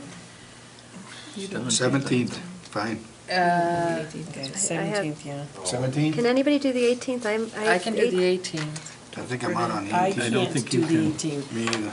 I don't remember why, but I didn't list it down here as an optional. Leanne, you got anything for the 17th? Yes, I do. Okay. And the last Why don't time I we do it missed the the night of the meeting following because Monday? I'm sorry. Leanne, did you say the 17th you could not? It's not good for me. Okay. We can get by it. Well, whatever. We could do the following. Well, I mean, Do sometimes we- we're gonna have to meet on the. Okay, let me That's ask you a fine. question. Do we That's need to fine. have a meeting on the 15th? What I was going to just offer to you, if we look at the budget timeline, as soon as we return from the holiday season, and actually we have a revised one for you here in front that was left at your seat, assuming these dates work for you, we would be having a school committee meeting on Monday, January 5th, on Wednesday, January 7th, on Saturday, January 10th, and on Monday, January 12th. So we could certainly forego the meeting of December 15th, knowing that we were going to have those others, if those dates work for you. How do people feel about that? Huh? Foregoing the 15th, that meeting completely. It's a long time to go, and I would rather we pick one of those dates, and if necessary, if it doesn't appear essential, we I cancel think it. that's a great idea. Yeah. But in case something comes up, who knows what will come up with this working No, group or good anything idea. else. Yeah. We could do the 17th, and I'll just have to be late. Okay. I if would something have comes to up be with late it- on that night, too. Perhaps we do it at 7:30? That would be better for me. 7:30? Yeah. On the 17th, Is that would that be possible? okay? Sure. Sure. And then we'll just, if we do have the meeting, perhaps we can keep it shorter, considering that we were thinking of not having it at all. Absolutely. So we'll do Absolutely. 7:30. Okay. Perfect. Thank you. That'll work. Could you just send out an email tomorrow, Dr. Brunel, with the revision of that? Absolutely. Thank you. Can Mrs. I, Arner. can I bring up a thought? I'm sorry, Jane, I didn't mean to cut you off. Go ahead. That's right, because if I get the email, I will put it in my book as soon as I I will get it. send So you if an you can send an email. I email, will. I'd appreciate that. I don't know how you feel about this, Dr. Brunel, but is it possible that, if schools are, I'd like parents to be able to watch school committee meetings, and I'd like school committee members who have children in the schools to be able to attend things. Could you ask the administrators if it's all possible not to schedule things on Monday nights? Because it makes it very, There you go. it makes it very hard for the rest of us. If it's not possible, I understand that, but if, they have 5 days out of the week. We had this very discussion this morning, and I will certainly get that message out to leadership team on Friday to avoid the first and third Mondays, which is our general meeting dates. But actually, we've got them set for the year, so I'll remind them Yeah. to give them copies. And even as you see, we've got quite a few, back-to-back Mondays, right? Am I Yes. looking at this right? Okay. So we go to business and financial reports. Thank you, Madam Chair. A couple things this evening. Number one, I've included in the packet a year-to-date budget report, and a couple things. Number one, today, December 1st, we begin the first of our 3-year contract with our new electricity provider, Constellation Energy, at the 11 cents a kilowatt hour for the next 3 years. Secondly, we had discussions today, my colleagues and I, regarding the French River procurement for next year, on the premise of pushing up the oil bid date. And as you may not know, oil is trading on the NYMEX at about $1.70 a gallon, and then the way our current contract reads, there's an adder of about 20 cents. So if we were to lock in a price today that's just under $2 a gallon, which would be huge, we're very eager to make a decision on oil within the next 30 days. I ran some initial numbers last week at 2.25 for FY10. And again, given the usage over the past several years, about 94,000 gallons, we look to save over $100,000 at that rate there. So there is some urgency on my part to lock in a number, particularly in light of the fact that, again, we're hearing different reports about cuts in either local aid or on Chapter 70 at 10 to 12%, for sure. So you're talking about the next fiscal year after the year that was just... Yes, Okay. correct. And obviously, too, we have taken some measures in recent weeks with energy conservation. We have installed a few converters in all the buildings relative to our boilers, again, on the premise of saving X% for oil consumption. So again, these are all factors that we're looking at in terms of utilities. I'd be happy to answer.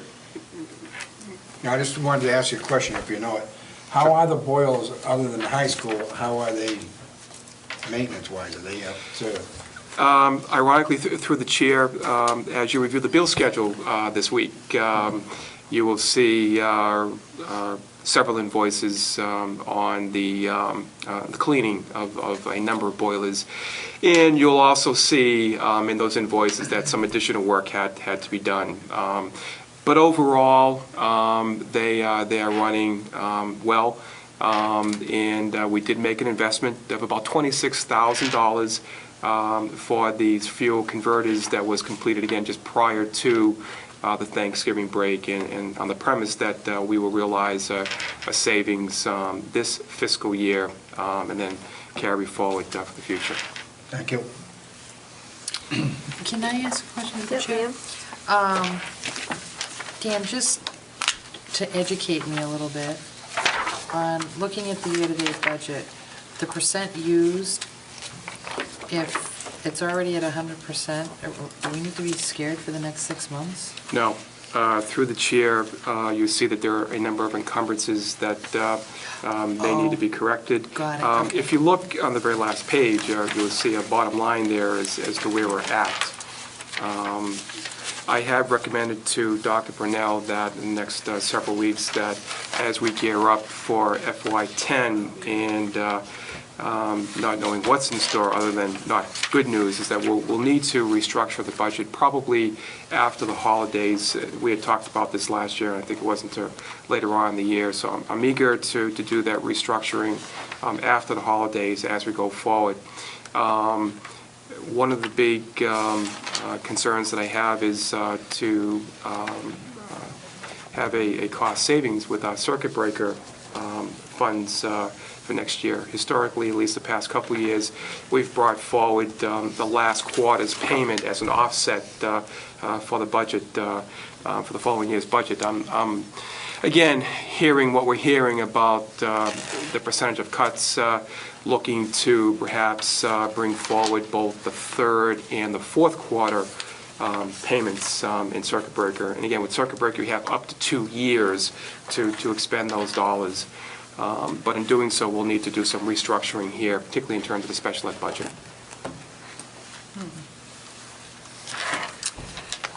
Okay, any other questions?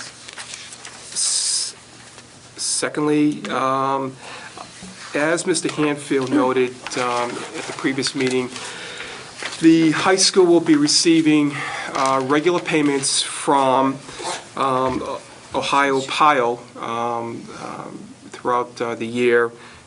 These payments are a percentage of their sales to neighboring grocery stores and pharmacies. I am requesting that the payment that we received recently and the payments that we'll be receiving in the future be deposited into a separate account. That it be called the Ohio Pile Prince Gifts account. Very creative. I make this request and I cite Chapter 71, Section 37A as the statute for creating this separate account. And this would be a revolving account. Okay, I need a motion to authorize the business manager to establish a new gift account titled, I apologize, Madam Chair, and this is without restrictions. There is an attachment there from Ohio Pile, which speaks to this gift having no restrictions for Auburn High School as to how they use the funds. okay? Thank you. Dollar amount? Yeah.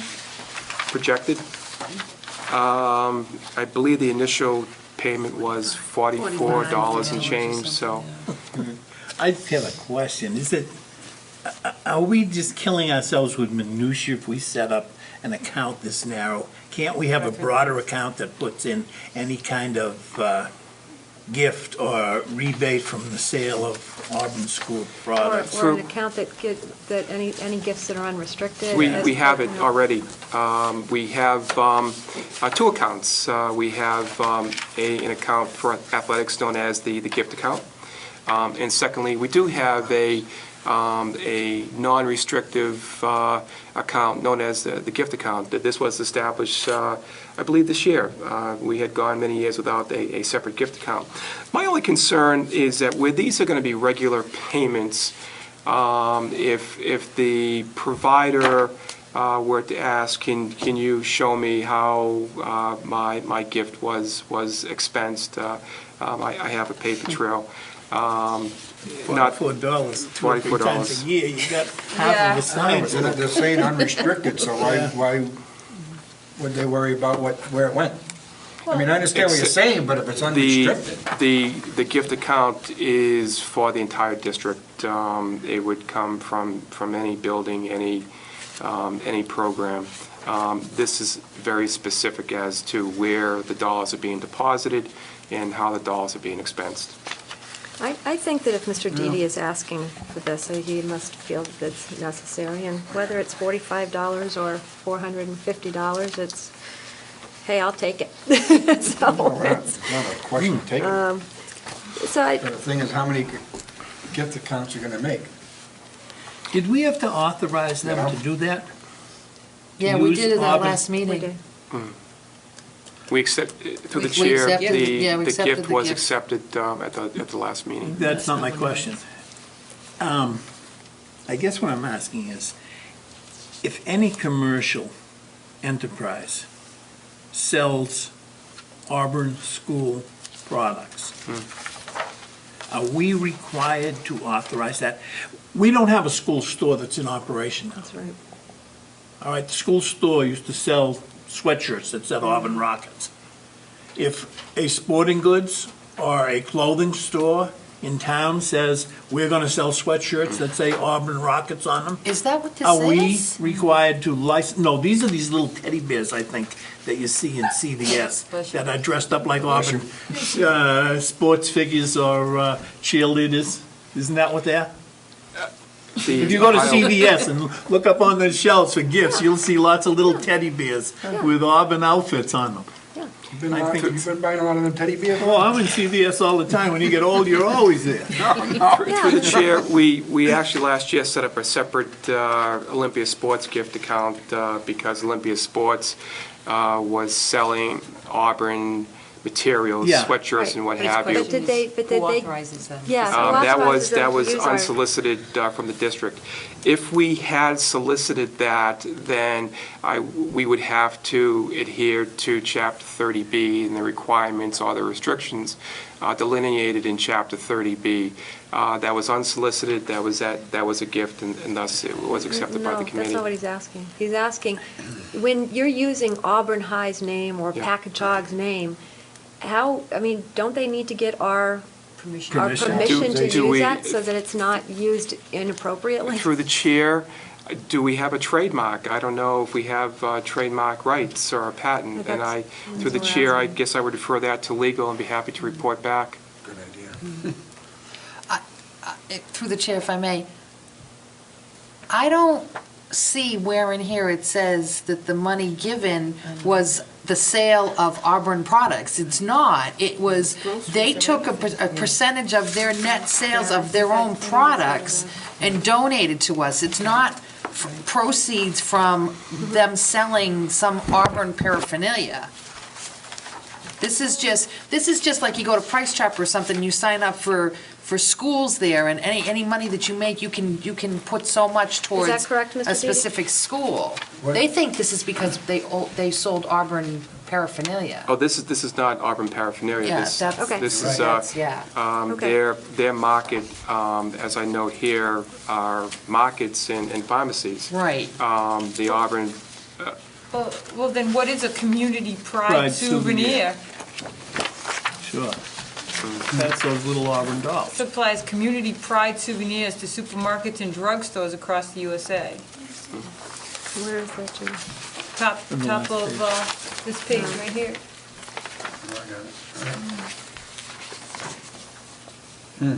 Which would imply it is in fact Exactly. something with the name Auburn on it. Which I think pharmacy you're too, right, Ron. Dan. I would venture to guess that the name is not, Auburn is not trademarked, since there are several of them across the country. there's an Auburn, through the chair, there's an Auburn, Maine, there's an Auburn, Nebraska. Yeah, York. certainly. But these have pseudo-Auburn uniforms on the things. Oh, I didn't catch that. I thought this It was just. doesn't show in the literature. You'd have to go Okay. right to the No, store. I think I'm let's, gonna buy you one for let's Christmas. let's do Dan. this, and then we can certainly talk about whether or not we need, All right, I'll make the motion that we set up the, or approve the business manager to set up the account. okay, need a second? I'll second Any more discussion? All those in favor? Aye. Opposed? It's a vote. I've included in your packet an estimate of anticipated revenues for the second semester on the Nichols College rental at Auburn High School. It's just over $5,000, and there's an assumption here that they will not be canceling any courses due to low enrollment. We've been lucky the past year that if they've booked 2 or 3 courses, that they've held 2 or 3 courses. I think it's been well over a year that they've canceled a class due to low enrollment. So on the premise that they won't be canceling, we're looking to recoup prior to June 30, just over $5,000. How did the first semester go, money-wise? How does that compare with? We're pretty much in the same ballpark. They have historically one course that runs the 15-week of a traditional semester, and then they have several courses that tend to be half that, and then there's one on a Saturday.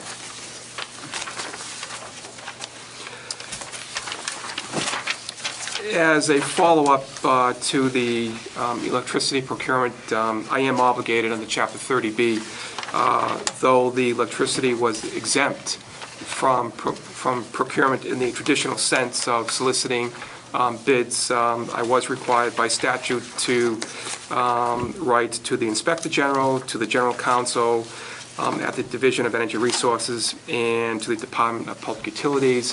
I have enclosed in your packet a copy of my correspondence to the respective agency heads relative to what I conducted in concert with my colleagues from 4 other districts as well. There is in your packet a listing of transfers. These transfers have not been completed yet. These transfers are all within the various function codes, the 1,000, 2,000, 3,000, etc. And I share these with you for informational purposes, and we will complete these in the next day or 2. Okay. If May I, through the chair, just interrupt for a moment? In our packet was a memo from Mr. Fahey to everyone in regards to saving energy. I'm curious, do we know how it went before Thanksgiving holiday? Did somebody go around and see if they had actually, like, shut off everything and unplugged everything and? Not that I'm aware that someone went around and checked, but I can certainly, they may have done so. They may have done so, but we will certainly be alerting everyone in the district to that fact prior to the December break, so the computers are shut down, unplugged, and all of that. Okay. And did we take our Energy Committee's suggestion and implement with Eric? Actually, Eric did look, most of the computers, for example, one of the suggestions was to go to draft mode on the print. That's with ink cartridge, and we don't have inkjet printers by and large. Because you're lazy. So that, right, so that didn't impact it. But this was a direct result of something that Mr. Platukas had brought to us that night. Okay, thank you. We spoke very briefly about the budget timelines, and again, this is a revised a copy of those. Dr. Brunel and I have revised a series of meetings for this week with the leadership team. Right now, given the schedule as it is presented to you, Dr. Brunel and I would present the budget, the proposed FY10 budget to you just prior to the Christmas break. On the second page, we have proposed a series of budget discussion meetings. I bring to your attention the early start time on several of the meetings, moving them up to 6 p.m. I bring to your attention a proposed meeting, as Dr. Brunel had noted earlier, on Saturday, January 10th at 9 a.m. And again, on the assumption that this schedule, as we've presented to you this evening, we were to adhere to the schedule, you would be you would have your public hearing on Monday, the 12th, and that same evening you would be adopting the budget for FY10. And then the other dates follow suit, given past practice with meetings with finance and then the town meeting and then FY10.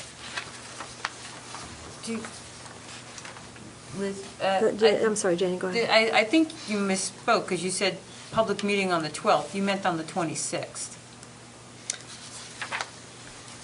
If I may, in front of you, we have a new one that was prepared that includes the Saturday. So disregard the one that was in your packet Okay. and look at that one. I'm sorry. Can I ask, what was your thinking about moving them to 6 rather than staying at 7? Do you anticipate that they're going to take a long time? You do Through the chair, I was recommending, again, looking at last year, I believe the budget presentation started at 7 o'clock, and I recall, I think we were here at the 10:30-ish, quarter to 11, and after 10 o'clock, the wheels don't turn as quickly.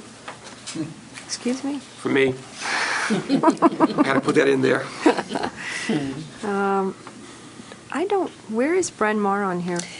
It actually should be with the, if I may, through the chair, with the other elementary schools on Wednesday, January 7th. I'm just noticing that it starts with school, it should be Bryn Mawr School, Packagug, Julie Bancroft, and Mary G. Stone. So the elementaries would present in concert.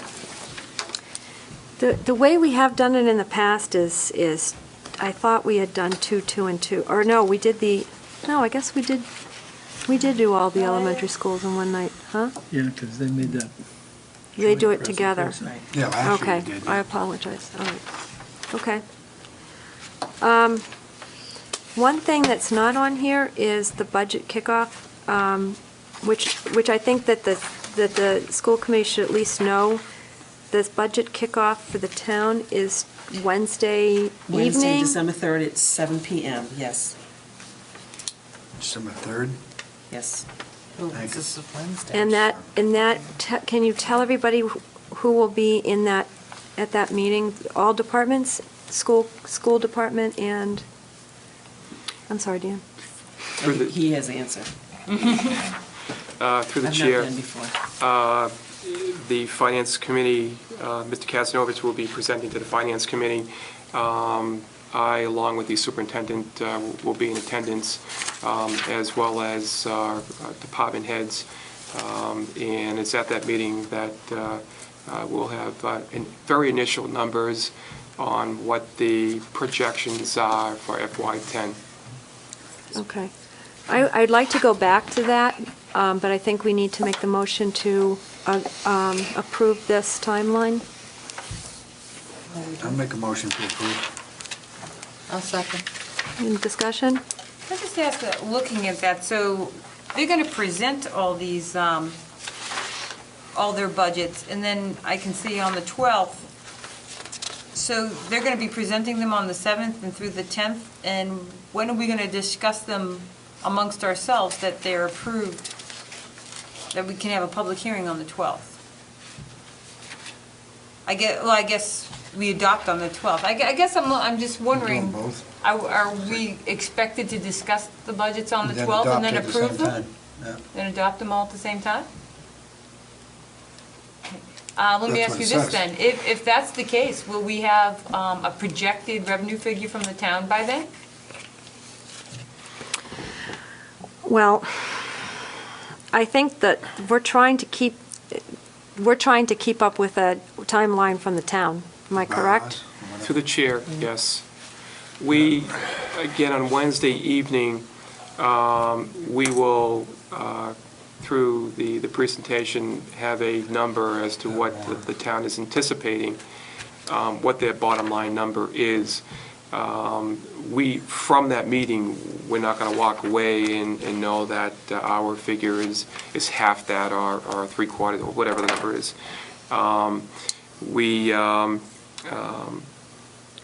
We probably won't get a bottom line number until after the discussions I held with the town manager, the town accountant last year, or this year. We had meetings through the end of January, and we pretty much had wrapped it up in early February.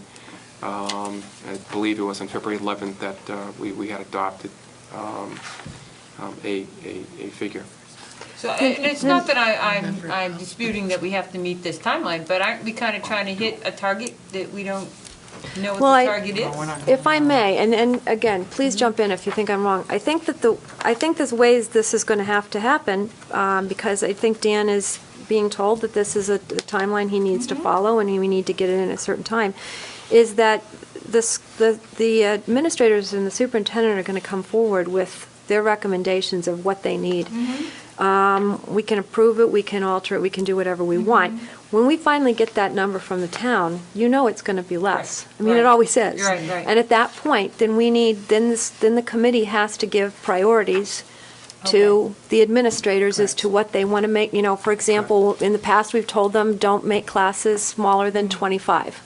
That's an example that we might, want to give them guidelines, and then they have to go back and cut. And quite honestly, it's not a bad exercise in that the town sees what we need, and then when we're given the final number, they see what needs to be cut. And, so I actually see it as sort of a healthy way of doing it. I know it takes longer, but I'm not opposed to otherwise it. we I don't just, see what is actually needed. I would agree. I'm not objecting to meet. No, I meeting agree. this. I It's know, just kind of- Janie, I know what you're saying. It's because in other years, we sort of said to the town, look, we can't, this is not doable. But I think the town is, am I correct, Dan? They're really, The deadline. Through the chair, yes. yeah. Okay. We're looking to adhere to a pretty aggressive schedule. Okay. Okay. We have a motion and a second. Any more discussion? All those in favor? Aye. Okay, just to go back for a minute, and Dr. Brunel, I don't know if you want to recap Monday, the Selectmen's meeting on Monday night, just so we know what we're up against. Sure. Couple of things. Down at the bottom of the superintendent's memo, under the revised timelines, would be very interested in hearing if you have any specific input you'd like to share. Mr. Didi and I did begin today our budget meetings with the first of the principals to come through, and we continue those throughout this week and early into next week. So if there are items you would like to be sure that we consider, certainly we want to do so. But back to Mr. Page's and Mrs. Gibbrey's points about the emphasis down at the MASC, MASS conference of the fact that state aid is very likely to come in. Depends on who you talk to, whether it could range from 7% cut, up to as great as a 15% cut. And what that will mean to us as a school district, getting that type of a cut from the state aid that comes in, is going to have serious negative impacts for the school. I think we all recognize that, and we're going to need to be very careful in the budget that we prepare. I think we have to, balance the fiscal responsibility that we have with also the educational obligations that we have, and I think some tough decisions will need to be made.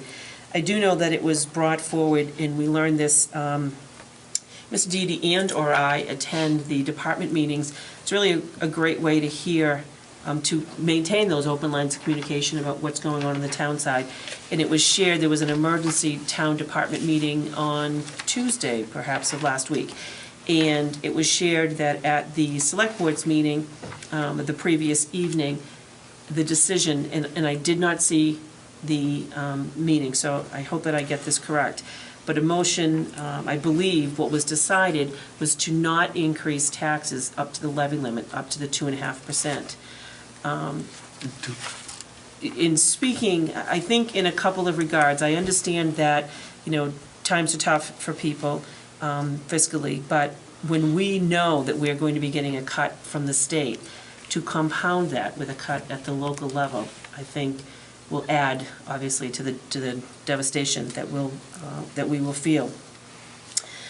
So that certainly is a concern, and I know that the department heads in attendance that day were likewise as concerned.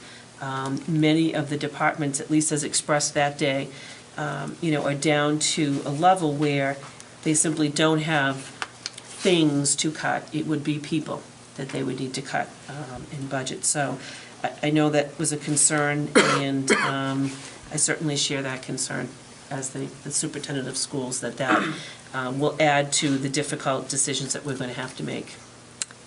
The reason I asked Dr. Brunel to tell you about the situation is, as she said, the 10% decrease from the state, and now, and every year, historically, we've gotten that 2.5% increase from the town that helps us out. Without that, with the rise in health care, retirement, our contractual obligations from every department, if we were to have gotten the same amount from the state and the local side that we did last year, we'd be in dire states. Now we're down 10% from the state, and we're down the money from the local part of it. I don't see how we're going to manage without some really dire cuts. What I was going to ask this committee, because the kickoff is tomorrow night, is to instruct Dr. Brunel when she gets up, or when she's at this meeting tomorrow night, if she could voice her concerns about where this is going to take our budget. Perhaps other departments will do the same, to kind of hopefully convince the select board that perhaps to rethink this vote that they've taken. Are you looking for a motion? Can I have a motion? Sure. A motion to ask Dr. Brunel to express our concerns at the finance kickoff meeting on Wednesday night. Second. Any discussion? I think I have Mary Ellen probably should go and express the concerns of the school committee, but I'm not going to request to have the vote changed.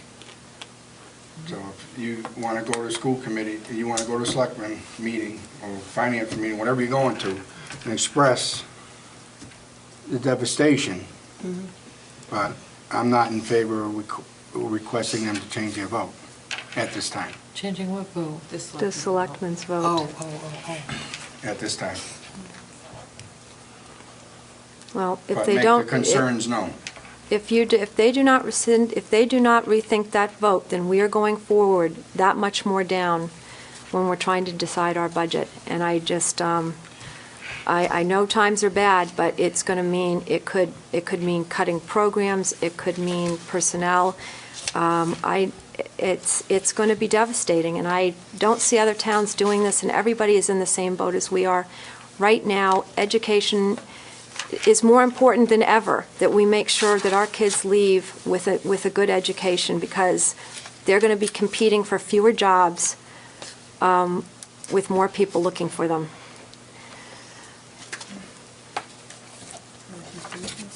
Any more discussion? As I understood the selectmen's vote, it was to instruct the town administrator to come forward with a budget that did not increase tax levy. Now, that leaves me betwixt and between here, because it's not the selectmen that appropriate, it's town meeting that appropriates. What your tax rate is going to be for any given year is never certain until all of those revenue streams that go into it are determined. And we know we don't determine new growth, for example, until October or so. And that's why we have frequently October meetings. So I really don't understand what they are saying or what is going to happen from it. You know, are they saying to the finance committee, you can't recommend? Are they saying to the town administrator, you can't recommend? Are they saying to town meeting, you can't appropriate? I don't know. I don't know the basis of I plead ignorance in this case, I guess, because I don't know where this is going to go, how they can say now in December, no increase in taxes. I mean, it sounds very nice, but That's, and I could be wrong too, but that's the way I took that meeting when I seen it, that they definitely took the vote not to raise the taxes at 2.5% on businesses and residential. That's what I got out of it. but I don't know, how you do this just because they say you can't do it. Right, whether you're trying to, and I think I know where you're going with this, I could be wrong, is you're trying to say, do they have the authority to do that? Is Well, basically yeah, where is it the you're town coming meeting? from. Yeah, the town meeting is the appropriating body. Yeah, but isn't it the But they selectmen that set did, the tax rate? yeah, they set the Selectmen tax set rate. the tax rate, but they don't, actually, the state sets the tax rate. I think the selectmen. Yeah, but the selectmen do the assessors lateral. recommend it, or. Yeah, they do Yeah, but the that's single not or the until- double tax rate. Yeah, they do the single and the double Or the tax double. rate. And they're the ones that set the- Yeah, but they also set Right, they or set the approve standards. the rate, but not until what the fall. percentage? In other words, they don't do it now. They do it in the fall. They're talking about next year's tax rate. Right. They've already set the classification numbers. They've said, we will give a slight decrease in the rate that we're charging businesses, which would translate to a slight increase in the rate the that's going to go residents, I through know. residents. But that's voted for the coming I year. think it's got to, one way or another, I think we need a better clarification of the way that vote went. Yeah. What does it mean for us? Is there, through the chair of the superintendent, is there any way you can get more of a clarification on that vote, or we should do it, or do it individually, or how do Will you you want to find do it? out tomorrow? I think Wednesday? Wednesday evening, we will find out. Wednesday evening, I think we'll have more information, and I would think it was likely made in the form of a motion, and there would have been a formal vote taken on it? There was a formal vote taken, Okay, so I think if we, not to raise it for businesses or residents. so I think if we saw the motion and the vote, that would tell us what, but, I mean, to Mr. Proudy's point about, who sets it, who has the appropriating, is it the town meeting? I don't know the answer to that. We can certainly look into it, but after Wednesday's meeting, I assume we'll have more information. Well, I understand, you got to be clarified, yes, I agree. Yeah, what did it mean for us, that Right. vote, Right. if anything? But at Wednesday's night meeting, and actually going forward, I'd like to make sure that the superintendent understands that she, if it's the will of the committee to explain why, how this is going to, how such a vote would affect the school department. So any more discussion? I have no problem with her explaining it to the school department, but I'm not, if that's the way you leave it, if you leave it as, ask them to rescind the vote, I'm gonna hold my vote. I'll say no at this time. Well, Janie, you made the motion. Do you, I made the motion. I'm sorry. It's okay. I made the motion for Dr. Brunel to express her concerns at the meetings. And if they so choose to interpret that another way, then so be it. Okay. All right. All those in favor? Aye. Opposed? Okay. The last thing, Madam Chair, is you have a copy of the district's end-of-the-year report submitted to the department. This is an accounting of all revenues and expenditures for the period of July 1, 2007 through June 30 of 2008. And this includes not only dollars, tax levy dollars, but grant monies, private grant dollars, revolving accounts, et cetera, et cetera. Be happy to answer any questions. Certainly it's a very detailed and comprehensive document, and I would be happy to share with any of the committee members the backup materials that I prepared, used to create this document. Okay. Any questions? Okay. Not at this time. Oh, sorry, Dr. Brunel. If I may, with regards to the FY10 budget that we are in the process of preparing, if you notice in here on Schedule 3, it breaks, or Mr. Didi breaks out by school, the amount of money spent on regular education staff, on special education staff, and the way that the budget has been presented for the past couple of years in reviewing our current budget, FY9, it is broken out by school, but all of the special education costs are, for example, at the Packagug School, are not listed within the Packagug budget. They're separated out, so there's a separate special education budget, so to speak, for the entire district. What I would like to recommend or ask for you is, I would like to see going forward for FY10 that we present a budget to you by school that lists all of the costs to educate the children at that school. Regular education, special education, English language learners, students with 504s, and all of that. I understand your reason for wanting the special education separated out. We could then continue to still do that, have it as a separate document, but that is each principal, through Ed Reform, principals are charged with being the instructional leaders of their building. They evaluate all of the staff in their building on a cycle, both regular education and special education staff members. So I would like to see that it all be incorporated together, but then at the end, you can still have that breakout that shows this is the total special education cost. Now, there will be some items, for example, out-of-district costs for students who are on residential or out-of-district placements. Those would still continue to be separate, and we would mark those. To maintain students' privacy, I wouldn't want to break it out to say you have a student at X school that's at a particular placement. So those would stay separate. But I think it speaks to the whole philosophy of all of the children that go to this school are the responsibility of this principal and the team there, and it doesn't make such a separation of what needs a child has. Janie? Well, the only problem that I have with that is you're holding a principal responsible for that which you can't control. Because it's the director of special ed that ultimately decides the plan, if you will, for this child, correct? No, it's actually the team process. So that would involve the teachers of the child. Right.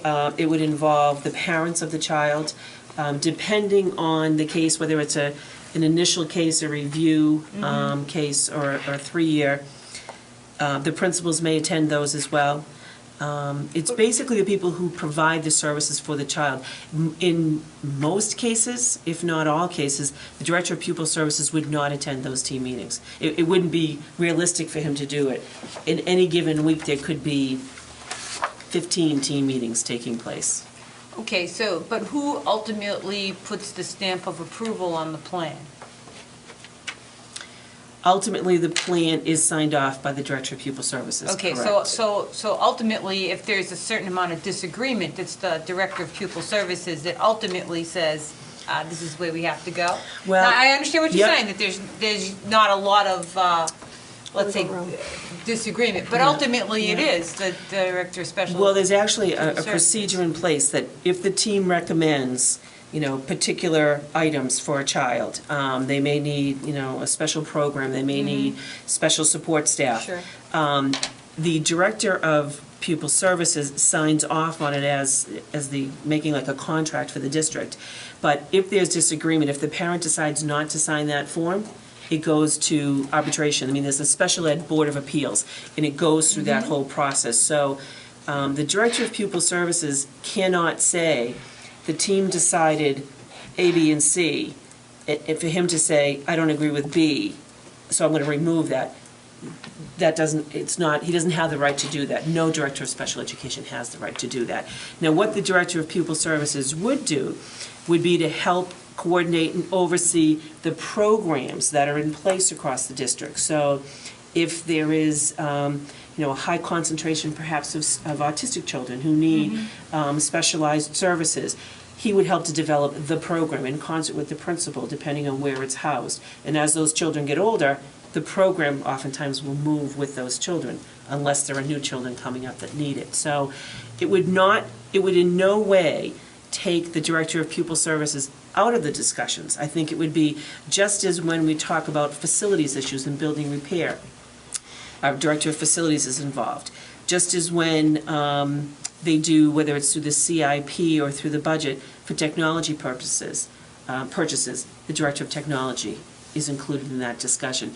To me, it just makes a statement of, this is the budget for Julia Bancroft School or Bryn Mawr School, and it includes how we're going to address the needs of all of the children in that school.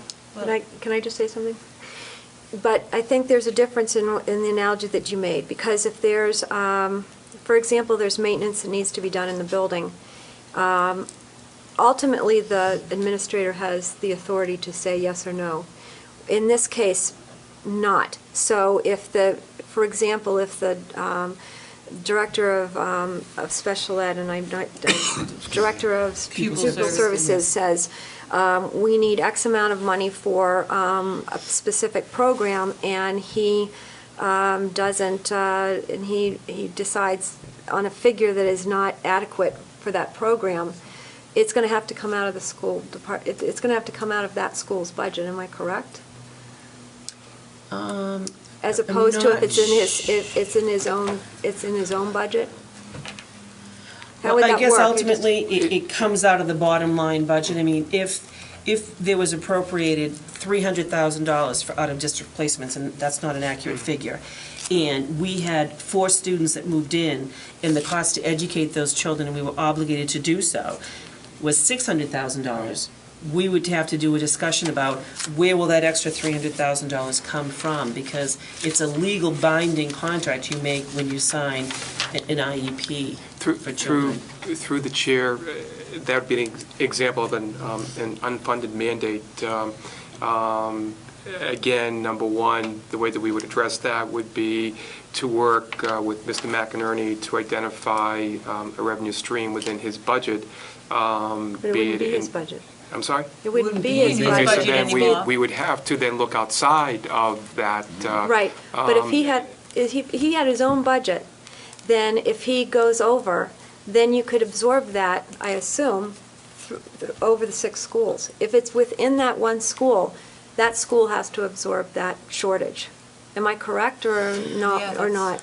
Well, or it would mean that we would have to come to you and approve a transfer. Okay, and that, as long as we can, as long as that's, And that the funds for that transfer would come from available funds that would exist within the budget. Okay. Most likely in the 2000 series, but if, for example, he had savings and his projections for the year was such that a child perhaps backed out, was placed elsewhere, and there was a cost savings there, he would have to move, dollars out of a tuition account to fund that there. So he's in the building. still responsible for the special ed budget, or is the principal then responsible? Through the chair, in terms of the hiring of staff, Mr. McInerney No, I would... mean the budget, the items in the budget. Through the chair, currently, Mr.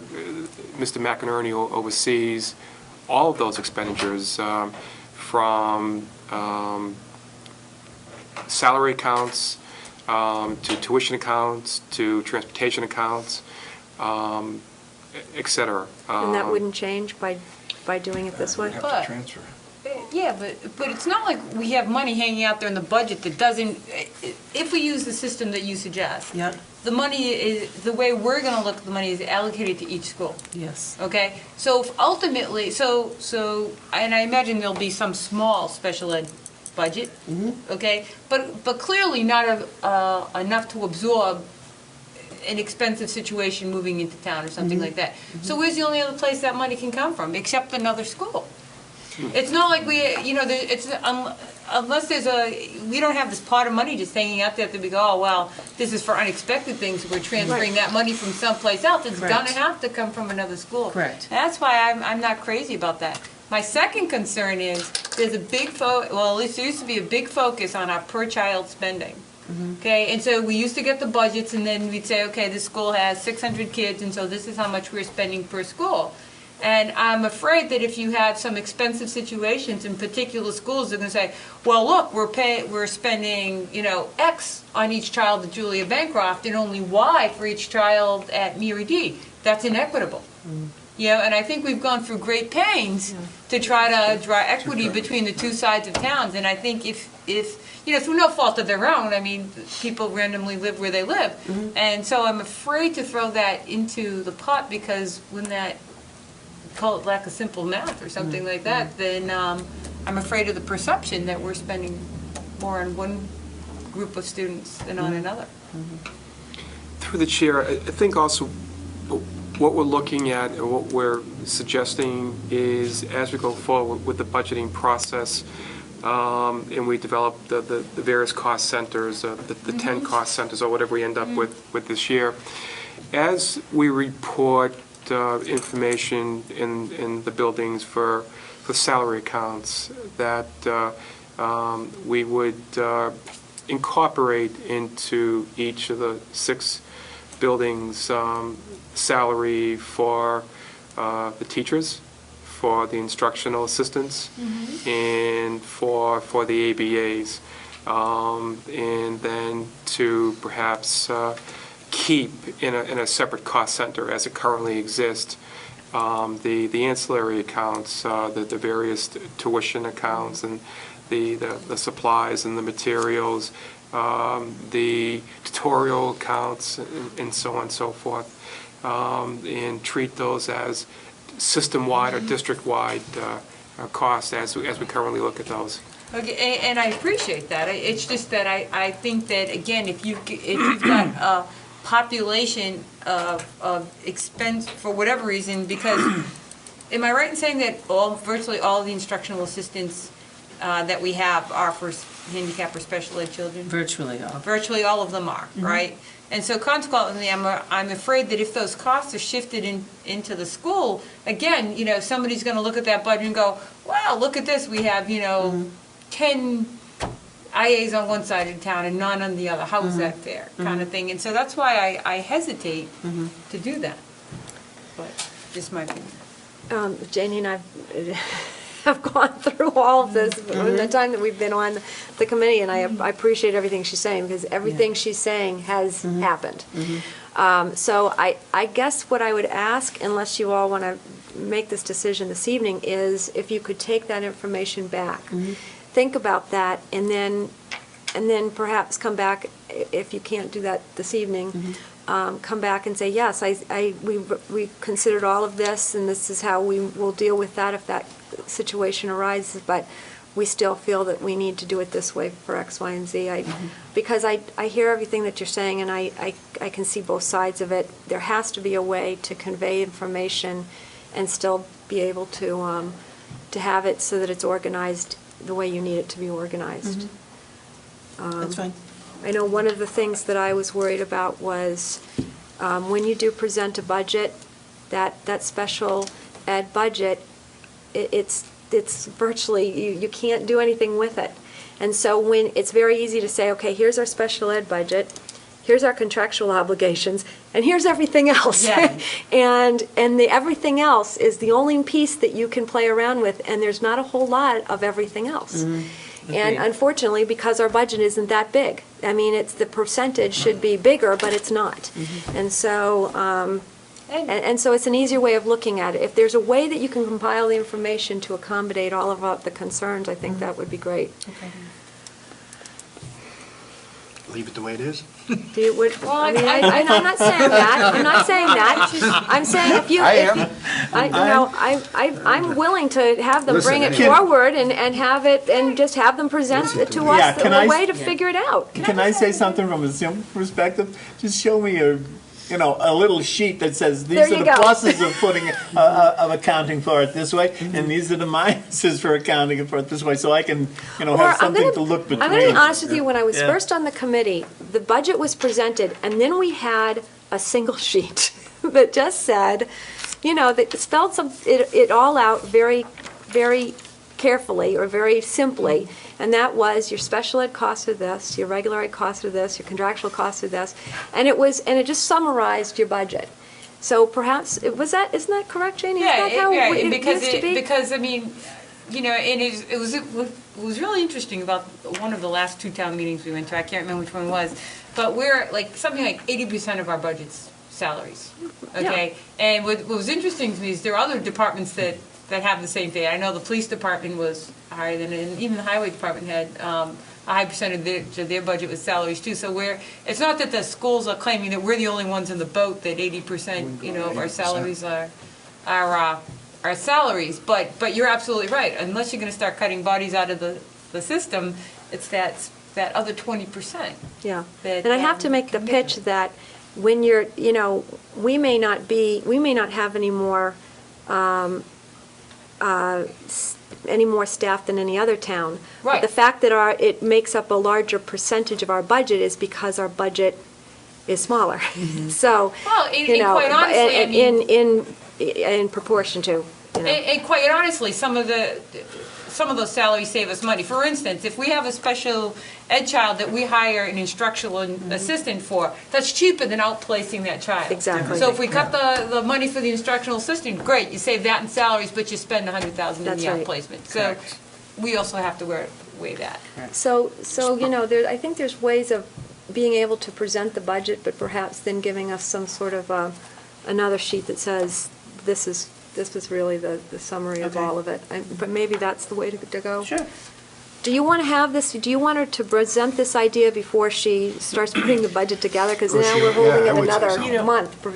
If I may, at this point, just because of the time factor here, why don't we? This would be my suggestion. Why don't we go forward with it? This special education separated out, because the next time we get together, within a week's time, we're going to be presenting to you the budget in full, the first draft through. So I think at this point it makes sense, let's select a format tonight which says keep the special education separate, so that way we can be preparing, because there's going to be an awful lot of work behind the scenes, and rather than change it. And then we can have the discussion in the spring about, I'll come back to you with, I think it sends a better message that everybody be together, because they're all our children. And yes, I'm comfortable making the argument to people, or the explanation, that some children, based on their needs, require more money to properly educate them, and it's our ethical obligation to do so.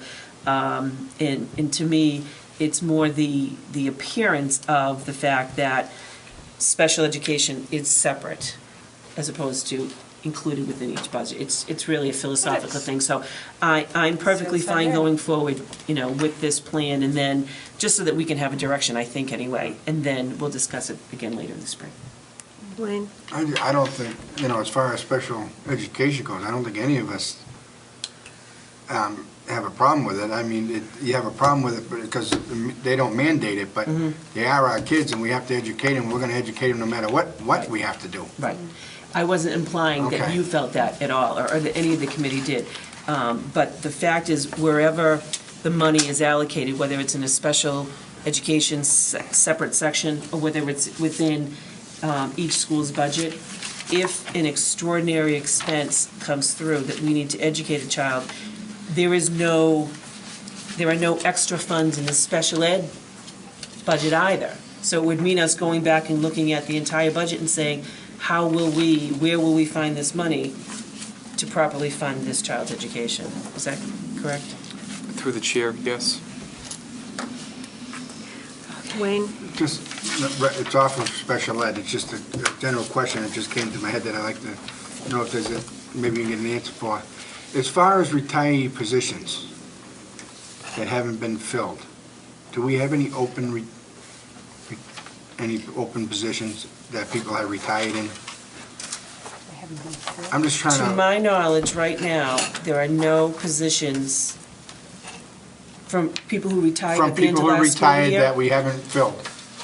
Not to my knowledge. Not that I can recall right now that we have any Just thinking a little open. bit ahead of the game here. Yeah, No, no, not to my knowledge. That's an on-the-spot question, that's a... Yeah. Right, that's why I just Right. thought of it, so I wanted to bring it up. I just want to go back to this, and I don't mean to belabor the point, but I think Dr. Brunel brought this forward for a couple of reasons, changing this request. Dan, is it, when you do the year-end report, with some of this hopefully so that you could, it was easier to organize the year-end report if we did it, if we set up the budget the way Dr. Brunel is talking about doing? Okay, I think... Through the chair, if I may, in the end of the year report, and you look at the various cost centers, Schedule 3, for example, in the various buildings, pick a building, and if you go down and you look at the salary line item, there's going to be a category for both the regular ed and the special ed. And that's broken out for that building. But also, too, you'll see in that building, as you read the schedules, there'll be questions, grant funds, how much of this grant is dedicated to teacher salaries, and you'll see that number there. It makes the reporting process a little bit easier. That's part of it, but also part of it too, though, is that it would give you a snapshot of the cost of that building when you factor in the entire salary accounts of both the regular education and the special education. So that if you looked at, for example, the past couple of years, our elementaries, I'll say package-og, it was 1.4 million, but if you factor in several additional, sped salaries, it's going to be more than that. So that gives you a really good snapshot as the cost for that building. That job in and of itself, I do what I have to do to... Oh, I understand that. I'm not suggesting that you're complaining or you're Oh, trying to... no. nothing like that. I guess my point is that, I just want to make sure that Dr. Brunel never feels that we won't let her do things the way she needs to. And I was hoping, Dr. Brunel, that you'd go back and listen to whatever we said and then come forward with the budget the way you felt needed to be done for whatever reason. And to give you a little leeway in as to how you felt is the best way to do it. And so the fact that you gave in so quickly kind of surprises me. But I don't know how the other members of the committee feel, but if Dr. Brunel feels strongly enough to bring something forward, I would hope that we would give her the courtesy to go back, listen to what we had to say, and then perhaps do what you feel is necessary to do. I don't know how everybody else feels. Janie? And just to cap off my statement, again, you talk about all the things we've seen. You're right. When you do separate out the special ed budget, people, you do set up a dynamic of special ed parents versus regular ed parents, and I appreciate that. So if, after weighing everything we've said, you still feel strongly that Or there's a way to that it give should us be the included. information that we've talked about this evening, perhaps in another way attached to the budget. I would be comfortable with that. I don't know what, Wayne, you had your hand up. Well, I just wanted to say, in my opinion, we're not always going to agree with what the superintendent has, but it doesn't mean we don't support her either. And I want to make that Sure. Oh, clarified, sure. because I didn't vote for any superintendent or anything just because I'm going to agree with him every time. That's not going to happen. Yeah, It's not going to happen. Yeah. And, if she comes back with something better, fine. But at this time, I don't feel like I could agree with the way it's set. Okay. Thank you. Okay, policies. If I can, Oh, if sorry. you don't mind, I'm sorry, before we went on to the policies, is it possible, as you're going through and starting to set up the budgets with your staff, that you take a look at the strategic plan? I noticed that we adopted this a year ago, so I'd really like to either A, put this on our next agenda or a couple meetings, or incorporate it with our budget review, but I would really like to see where we've gone, because there are things on here that we were hoping to have done within the first year, so I think that would be a real good measurement for us to see where we are and what's going on. Well, I think it also so. gives you guidelines as you're going forward to set the budget Yeah. as to the direction that, and our priorities. It absolutely is being used, but yes, thank you. We'll add it to the agenda too. All right, thank you. Okay, policies. Are you ready? Okay. Must be the second reading, which is. We have the second reading of the policy K, is it KI? Yes. Visitors to the schools. I'll make a motion, we accept the second reading. Second. Discussion? All those in favor? Aye. Policy KHB, advertising in the schools for the second reading. I'll make that motion. We approve the second reading. Need a second? Okay. Discussion? All those in favor? Aye. Policy KJA, relations with booster organizations. Now, the reason we needed to bring this back is Mr. Kusher, the Executive Director of Massachusetts Association of School Committees, was consulted regarding whether Mrs. Gibbery, who is the president of the Auburn Athletics Boosters Club, should vote on this policy, which she did the last time. And his recommendation was that she should not. So I need a recommended motion to approve policy KJA, which was done at the last meeting with Start With- again. Do it on first reading and Leanne will abstain. I'm sorry. Yep. I'm sorry. So we need to do the first reading Correct. with Mrs. Gibbery abstaining. I'd make a motion to do To accept the first reading. KJA to approve the first reading. A second for purposes of discussion. So that last line where it says booster proposed plans, projects, or activities must be evaluated and promoted in the light of their stated contribution. Promoted, evaluated by whom? We, through the chair, it would be, it doesn't say by whom, but if it was for the athletic boosters, that it would go through the building principal and through the athletic director. If it was a booster for the fine arts, it would go through the fine arts, the director of fine arts, and the building principal. So depending on the particular booster, this is a generalized statement about boosters in general, but That's depending on what the specific purpose was, it would be evaluated. Just as currently, the athletic booster works very closely with the athletic director. Do you think you could clarify that sentence for me, please? Sure. I mean, just for To the bring second back for reading? next time? Yeah, Second for the reading? next time. Sure. Yeah, just clarify that so that it's Okay. evident who's doing the evaluation. Okay? You want that in the motion? Yeah, just to, well, I'll add that to my motion. Okay. Nelson. Okay. Any more discussion? All those in favor? Aye. Aye. Abstain. Okay. And then we have policy IJKA, video usage in the classroom. That would be for the second reading. I'll make a motion, we accept IJKA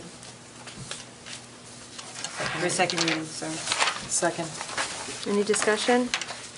All those in favor? Aye. Aye. Okay, and I just need to go back really quickly to the changing of the date for the December, what did we have? The 15th. December 15th Yeah. meeting, we Yes. changed it to the 17th? Yes. I need a motion for that, please. So I'll make a motion that we change our meeting from December 15th at 7 o'clock to December 17th at 7:30. Second. Discussion? All those in favor? Aye. And we need an executive session? No, hold on. I got a question. What are you laughing at, Jamie? She's in, right? After it's 9:30. I'm sorry, Wayne. The cable guy was, you all said, or? No, No, he was Oh, told that he'd December. be on this agenda, so he showed up. Oh, So I think he needs to at least, well, it was also Explain. put a new piece of equipment in, and I had to monitor it. okay, but okay. is it all right to,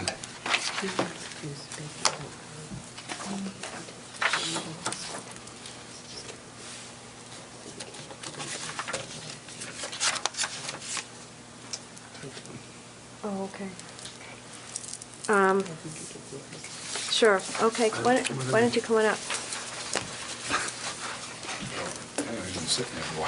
During Dr. Allen's term here, you voted on a camera package for the presentation room. We just wanted to know if you still want the camera package, the cable committee. That would make it live, right? Give you the ability to do it live. And to do quality recorded programs. This So it would be- hasn't been ordered, you haven't gotten it yet? I've got the plan all put together. I've got the bid in. But since the Board of since government meetings aren't going to be held in the presentation room, the push to put the cameras in there is no longer coming from the town side. So Eddie wanted the push to come from the school committee. It's not going to cost the school anything. I mean, it all comes out of our budget. But Fine, Can I just, fine, it comes. Jamie? can I just ask a question? We've got, and I'm going to ask if I can direct this to Dan, we've got some dealings with fiber optics and all the rest of the stuff. Is this going to affect any of that, Dan? doesn't affect it at all. Our budgeting, we have more than enough money. We've set aside an entire account for the fiber plan. This was coming out of another account, and it's actually, we received a $50,000 capital payment this year, and one of the usages was for remote systems, and the system I'm proposing for the presentation room I brought in for under $50,000. So it's not going to cost us anything? Well, That's it's what gonna you're cost saying? somebody Yes. something. Well, yeah, well, Well, it doesn't cost you anything, it doesn't cost the town, the taxpayers anything. that's what I like to That's- hear. That's the key, it's that's not the going to key. cost the Look at how Wayne's taxpayers like- anything. The money's already there. It's already been charged. So do we need a motion to go forward? Is Yeah. that what you're looking for? Yeah. Yes, that's what we did in order for them to go forward, because it's in the school building through the chair. Oh, then I'll make the motion to go forward. I'll second that. Okay, I all abs- right, discussion? He's going to, Okay. Great. No, I just got to abstain because I'm on that committee. Yeah. Oh, okay, all right.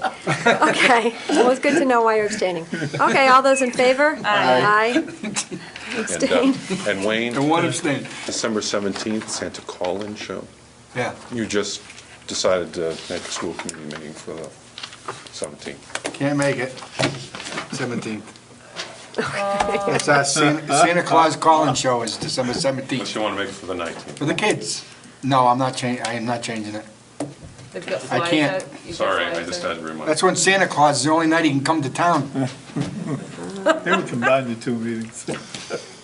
Well, it starts at, what time is it? Well, can we reopen that, or? If any, I mean, I hate to, and this is a kid show for kids to call Santa Claus. I hate to have to do something like that. Well, After it's all done. is there another night? I mean, You want to have Yeah. a meeting with high school? Meeting at the high school. Yeah, Santa call and school. Well, bounce off the walls enough, thanks. We're gonna have Santa for some more Chapter 70 money. How about like late the week, like prior to that, like Thursday the 11th? That's all right with me. No, Thursday, That's we the can't go. PMTSBC meeting on the 11th. Okay, what do we got that Monday? We looked at, no, Monday we No, can't. Monday we can't do. Tuesday No, the we could, following but Monday. the 22nd? That's the 22nd. The heck with the selectmen's meeting. I can watch it on rerun. School, I can do the 22nd. I'm not worried about Yeah, missing the I selectmen's really would meeting. like to meet before, I don't want to be that long. Okay. okay. Oh, you want to do it on a Sunday? No, if we can do it. Set it for the 22nd, then if we don't need it, cancel it. 22nd? Okay. Yeah, Okay. at 7:30, We need a motion. right? Is that what we're doing? Or is that? back to 7. We're back Yeah, at you go 7 o'clock, seven. right? Seven. Yeah. On the 22nd? Okay, so so I'm making a motion to change the day from You know what, Wednesday. we need to rescind the vote. That- You should Should I? rescind that one first. Okay, I make a motion to rescind the first change of date from December 15th to December 17th. I rescind that motion. Second. Okay, all those in favor? Aye. Okay, now I'll make, now make a motion that we change the date from December 15th to December 22nd at 7 o'clock. Second. discussion. I'm just going to be difficult, I'm going to vote against it, so. Go ahead. Okay, all those in favor? Aye. Okay, Thank you, Mr. Cable Guy. okay. Madam Chairman, before we go into an executive session, because we have no student representatives here tonight, I would like to say that we ought to congratulate all those participants in the senior class play who showed terrific acting and musical talent. And we probably also should mention that not only did the football team win Thanksgiving, but they're in now the playoffs, and they will be playing tomorrow at 5:30 at Wachusett, 5:15 at Wachusett, and if they win that, they will be in the Super Bowl Saturday 3 at o'clock. Worcester State. Wonderful. Thank you. Thank you, Mr. Crowder. The play was wonderful. And It the- was. The Thanksgiving football game was great as well. But the play was wonderful. Everybody said that. Everybody that saw that said that was Yeah. a very, very good play. Wayne?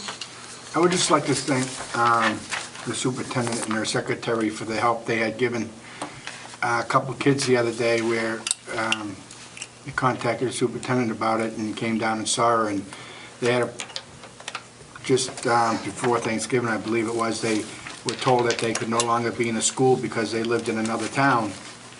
And just all of a sudden, they sent the kids home with everything in their bags and everything, no dates, no time, no nothing, and just turned around and said, "You're done."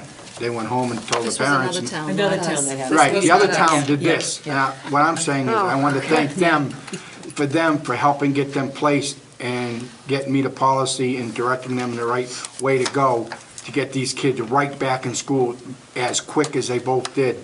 And the tremendous help that they did for these children, it was just great. Thank you. Thank you. And we need a motion to go into executive session. I think that Mr. Crowdy made the motion, didn't he? No, we said but I will before make the we go motion. home, We you go wanted into to talk executive about session for the purpose right here. of discussing Here we go, right here. Collective bargaining. collective bargaining, section 23B3. Mrs. Gibbrey, Aye. Dr. Yes. Bogues, Yes. Mr. Page, Yes. Mr. Crowdy, Mrs. Gribbin. Yes.